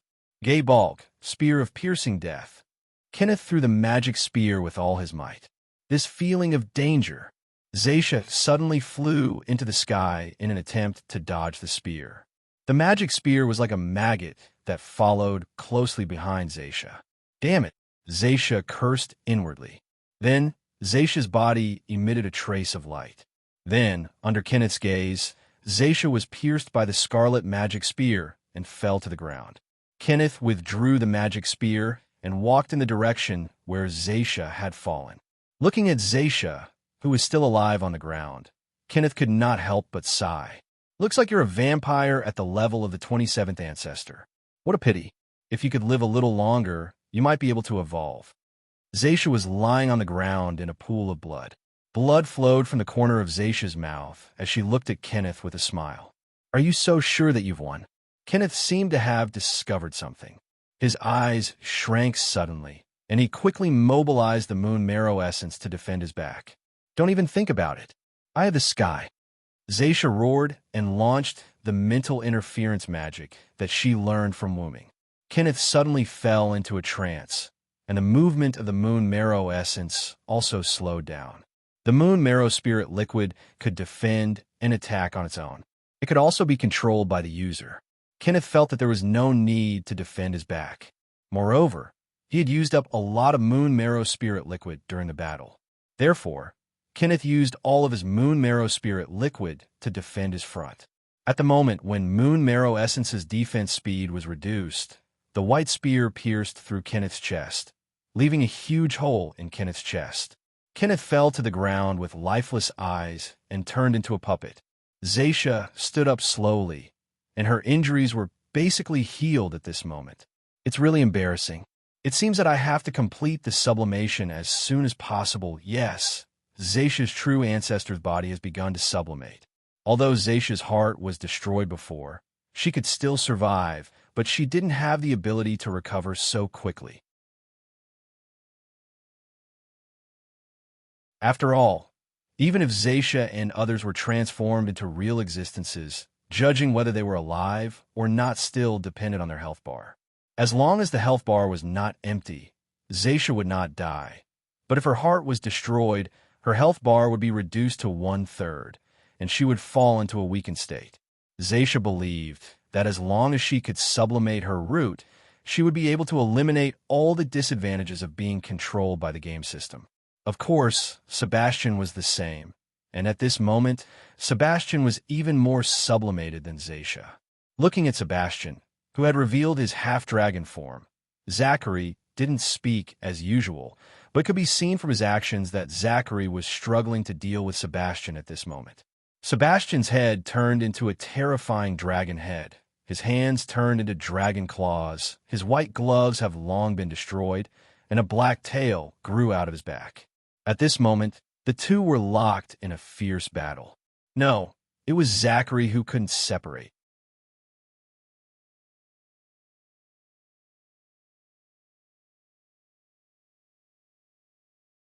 Chapter 121. It's a pity that I can't show up in the same form as Supreme Venerables, Seabass said while fighting with Zachary. Yes, at this moment, Seabass could already transform into a dragon, but it was a defective dragon subspecies. Because Sebastian and Wu Ming were of the same race. Wu Ming used his main body to absorb power, while Sebastian was affected by Wu Ming, greatly increasing the degree of his sublimation. Compared to Satya, who had yet to fully sublimate, Sebastian could be said to have almost completed his sublimation. If one were to ask who the strongest player in Nasaric was, it probably wouldn't be the character hidden by the Ains Wukong players, but the current Sebastian. It's about time. It's time to end this, Sebastian said in a serious tone. Zachary was also nervous. He instantly released his magical power and blasted Seabass away, and he quickly retreated with the force of the impact. Zachary held the sword with both hands and pointed the hidden weapon in his hand forward. After Seabass rushed to his side, Zachary suddenly thrust forward, and a large amount of magical power formed a storm vortex and rushed toward Seabass. Seabass covered his head with both hands, resisting the storm that contained a large amount of magical power. This was the spare card used by Zachary. With the power of King Arthur, he released the wind enchantment that was wrapped around the sacred sword and turned it into a long-range weapon that could be used to wipe out the enemy, the wind hammer. Although it was a one-time use noble phantasm, that was not Zachary's purpose. The holy sword revealed itself after the wind barrier was removed, and the gorgeous sword body distorted the sunlight. Zachary held the sword with both hands and raised it above his head, and the light began to gather. Excalibur! Then, as Zachary shouted the noble phantasm's true name, a huge light rushed towards Seabass, who was affected by Strike Air. The light that destroyed everything in front of it hit everything in front of it. Whether it was the ground, trees, or anything else, they were all covered by the huge light. Because Wu Ming sent a large number of puppets were destroyed by this attack. Fortunately, the noble phantasm was aimed at the mountain forest. If it was aimed at the city, not many people in the city would survive. Soon, the light disappeared, leaving behind traces of reclamation on the ground. The puppets that originally surrounded Ain's Balin were destroyed. Zachary gasped for breath. Because of Julian's explanation, Zachary did not underestimate the old man sent by Wu Ming. Sure enough, the old man was a draken. To be safe, Zachary deliberately used Strike Air to create the illusion that Seabass's noble phantasm was his strongest noble phantasm, and then used it in an instant to defeat his opponent. In one fell swoop. Because of Sebastian's troublesome nature, Zachary had used up almost all of his remaining magic power. Noble noble phantasm. Just when Zachary thought that he had defeated Seabass, a sense of danger rose in his heart. Zachary immediately raised his sword and slashed backward. However, there was a slash sound. Both of Zachary's hands were broken, and he was sent flying into the air. Together with the sacred sword, he fell to the ground. Zachary retreated somewhat pathetically, still not saying a word. Zachary looked at Seabass, who was behind him. Seabass was wearing a black butler suit with white gloves on his hands. His hands were behind his back as he looked at Zachary. What a pity. Fortunately, I have the knowledge that Master Woman gave me. I almost got hit by the sacred star sword, Seabass said politely. Sebastian said slowly and politely as he patted the dust off his clothes. As Wooming had told Seabass about the characteristics of Excalibur, Seabass could easily tell that Zachary did not want to use Excalibur. With such awareness, it was impossible for Seabass to be hit. Sebastian had already calculated the range of the attack. However, he was afraid that the range of the attack would be too large, so he deliberately moved further away. If not for that, he would have been hit by Excalibur. This was no joke. This was a star sacred sword, a weapon made by God. At this moment, Sebastian was simply unable to withstand such a powerful Excalibur. Any last words? Seabass asked politely. Zachary remained silent. After a while, he said, Please save my son. Please. Understood. I'll report to Master Wooming.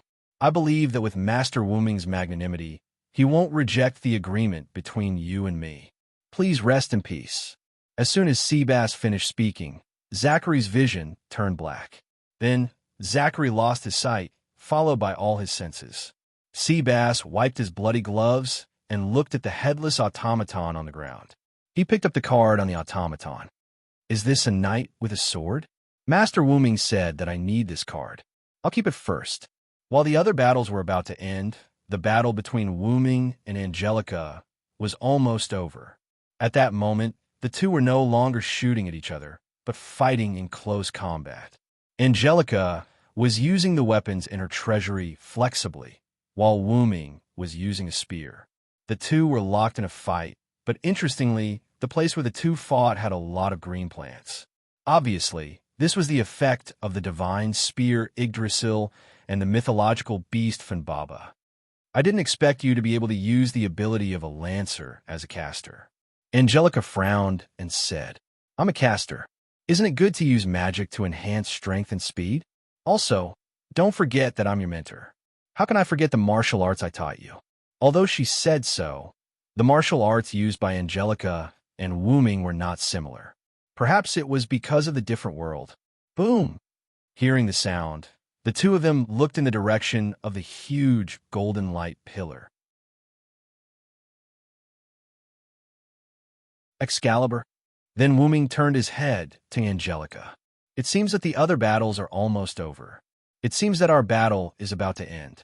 Wooming stood opposite Angelica with a spear in his hand and said with a smile, What nonsense are you talking about? We're tied now, and you're still talking nonsense. Angelica reprimanded. In response, Wooming just smiled faintly. Is that so? Do you really think so, Angelica? Enkidu. Enkidu.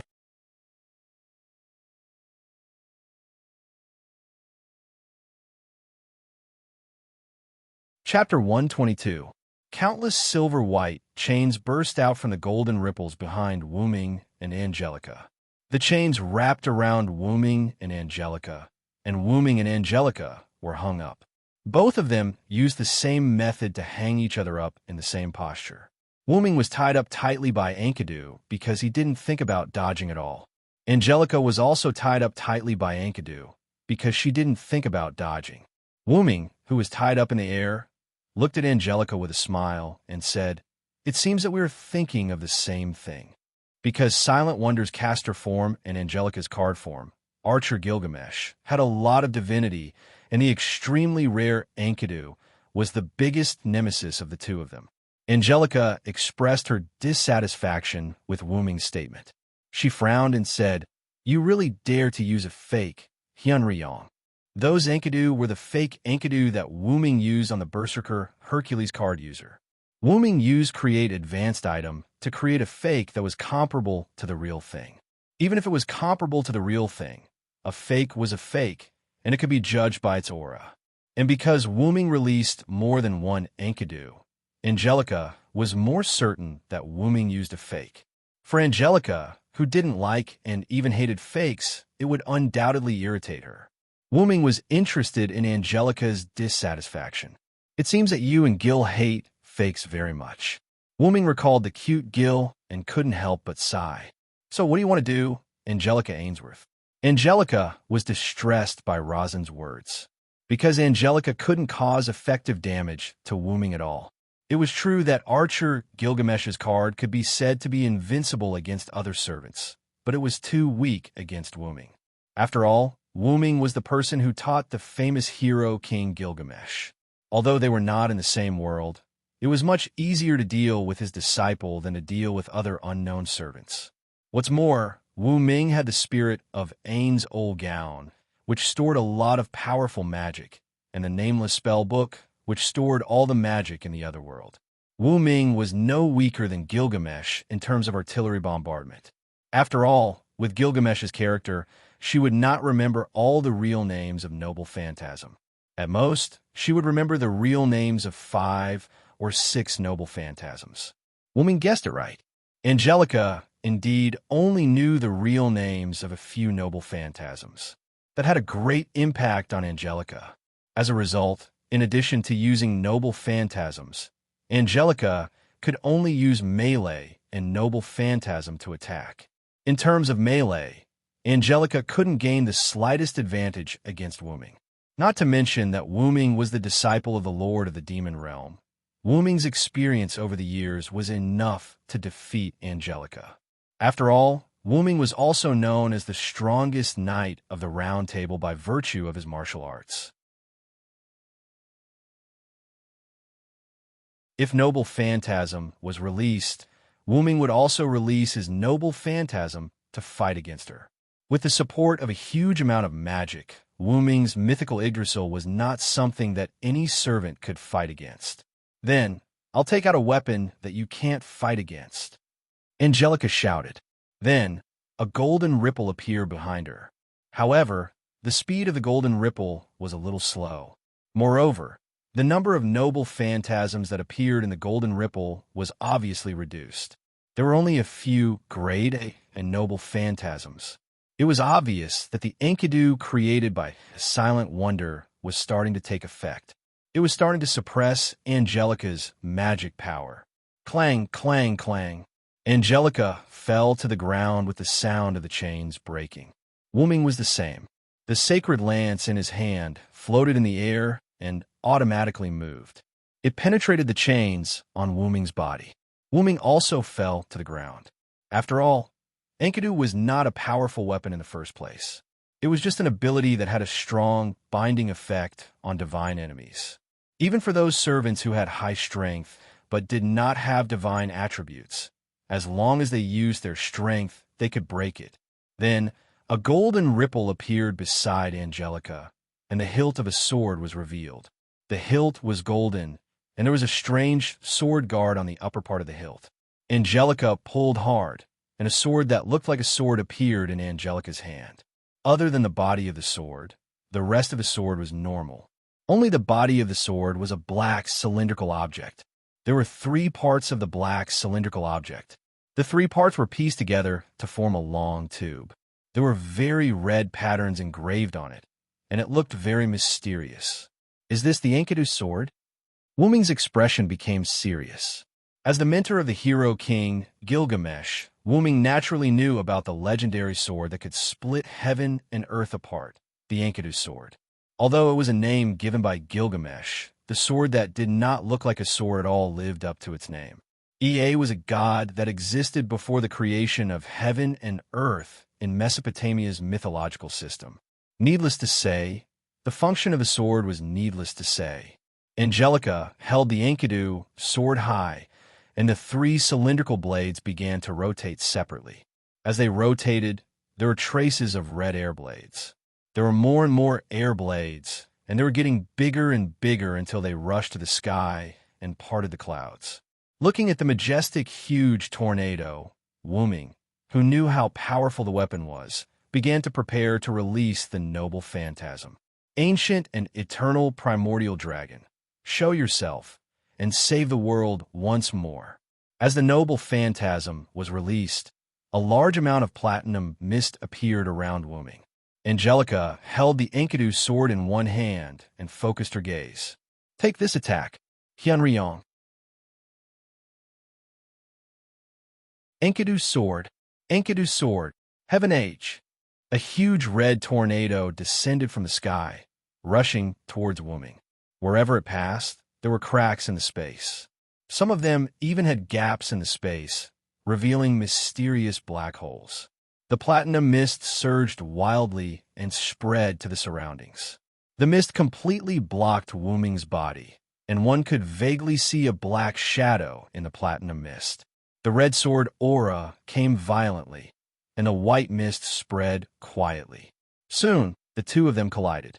The seemingly gentle mist exploded with unimaginable toughness. The red sword aura only managed to break through a small part of it before it was blocked by the white mist. What? Angelica stared at the scene in disbelief.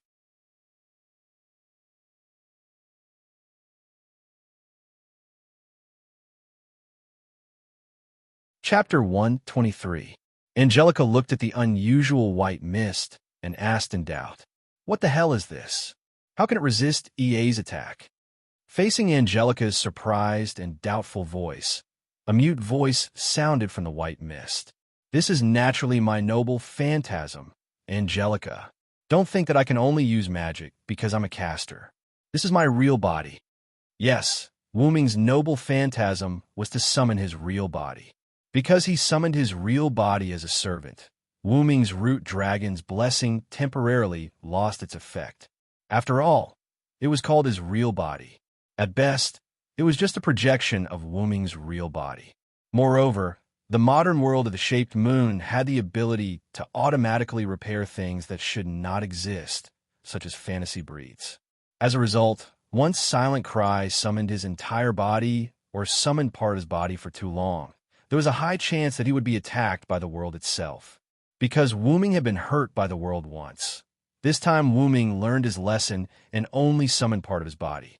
That led to the creation of the Platinum Mist. The Platinum Mist was a part of Wuming. That was the ultra-low-density decomposition state of Wuming's body. Through Wuming's decomposition of his body, which could be regarded as indestructible, combined with the skill Holy Breath, it formed the platinum glowing mist. From another point of view, it could be said that the mist was equivalent to Wuming's scales. It stood to reason that even so, it shouldn't be able to resist Wuming's ultimate release, but it couldn't resist Wuming's skill. Formation creation. Yexe's a magician. He could create a terrain that was advantageous to him. Formation creation. Yexe's a magician. He could create a terrain that was advantageous to him in a short time. As long as there were materials, he could even create a shrine that was once enshrined. Item creation. Yexe could make magical items. There was a magic book that contained all the magic in a certain world, and with the skill Otherworld Magic, he could make all the items in a certain world. Through the formation, Wuming could transform his current land into a suitable place for himself. Through the creation of the item, Wuming could add the world protection of this item, Fog, to the world item. Wuming had used Yggdrasil to fight with Angelica before. The damage he had caused on the land was used as an anchor point to build his base. That was how Wuming was able to build the Uruk land the moment he released his relic. It was also due to the fact that Wu Ming was able to add the protection of a world-class item to his own items and relic. Just like that, the platinum-colored mist, which had been slightly weaker before, became an existence similar to an inherent barrier under these conditions. It was on par with the sword Qi unleashed by the Guili sword. After all, the only way to defend against a world-defying relic was to offset the damage of the same level or use a relic of the same level. Wuming only knew one relic of the same level, and that was Artoria, King Arthur's relic Avalon. As an existence that could make the holder immortal, unharmed, and indestructible, Avalon was indeed an X-level relic, and it was a barrier relic that was specifically designed to deal with world-defying relic like the Guili sword. The Guili sword did not deal with the inherent barrier, but the world itself. As a barrier relic, Avalon just happened to counter the Guili sword. After all, in the world of the moon, defense was stronger than attack, and it was more than twice as strong. Wuming only knew a few relic of the same level. One of his master Skaha's abilities could open the gate of the kingdom of death and suck things in. Anyone or anything that was not approved by Skaha would lose their life as soon as they entered the gate of the kingdom of death. Other than Wuming, even Cuchulainn had only entered the kingdom of death with Skaha's approval.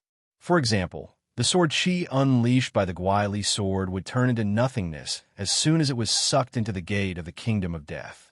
There was also Artoria's Excalibur. Wuming believed that as long as the seal on the Excalibur was completely lifted, the sword would definitely be able to resist the Gwaili sword. The relic that Wuming was using at the moment, Wuming's body, could be said to be an offensive relic, but it could also be said to be a defensive relic. As a dragon that was immune to time and space, the Gwaili sword was nothing to him. Of course, Wuming's relic of the caster class did not have any resistance to time and space. Even so, the nature of Wuming's bones would not change, and he could still have a slight effect on a relic like the Gwaili sword. Wuming took advantage of this effect and amplified it by mixing it with the protection of the world to resist the Gwaili sword. Wuming controlled the white mist to push forward. From time to time, parts of the white dragon's body would appear in the white mist. Sometimes the dragon's claws, sometimes the dragon's tail, sometimes the dragon's horns, and sometimes the dragon's back would appear. In this way, Angelica did her best to release her mana, but she still could not stop the white mist from pushing forward. She knew that as long as the white mist wrapped around her, she would definitely be killed by Wuming. After all, the dragon's shadow that kept appearing in the mist was not to be trifled with. At this moment, from the center of the huge pit, where Julian was surrounded by Wuming's magic puppets, a large amount of mana erupted. A large amount of black mist was advancing in all directions. Even Wuming could feel that the black mist was not friendly. Wuming stopped the white mist from pushing forward, and Angelica subconsciously removed the Gwaili sword's windblade. As for Shiro Amiya, Sebastian, and Satya, who had already completed their mission, they hurriedly retreated. Wuming shrank the white mist to a range of 10 meters and lifted Wuming into the sky. Wuming did not pay attention to Angelica, who had already retreated. After all, if he could defeat her once, he could defeat her countless times. Wuming started observing the black mist and discovered that it was the same thing that destroyed the Winterwood when Wuming had just arrived in this world. So this is a product of the Ainsworth family. Wuming frowned. Just as Wuming was about to use the method he had used to seal the black mist, something incredible appeared behind the black mist. Black sludge crazily rushed over. It was a large amount of mana condensed into a solid, formless, but dense mana essence. However, its black color and crazy aura were truly unflattering. Just as the black mud approached Wuming, Wuming sensed something familiar. You're tuning into the Warrior Lore YouTube channel. Don't forget to subscribe and join us on this journey to catch the most captivating stories.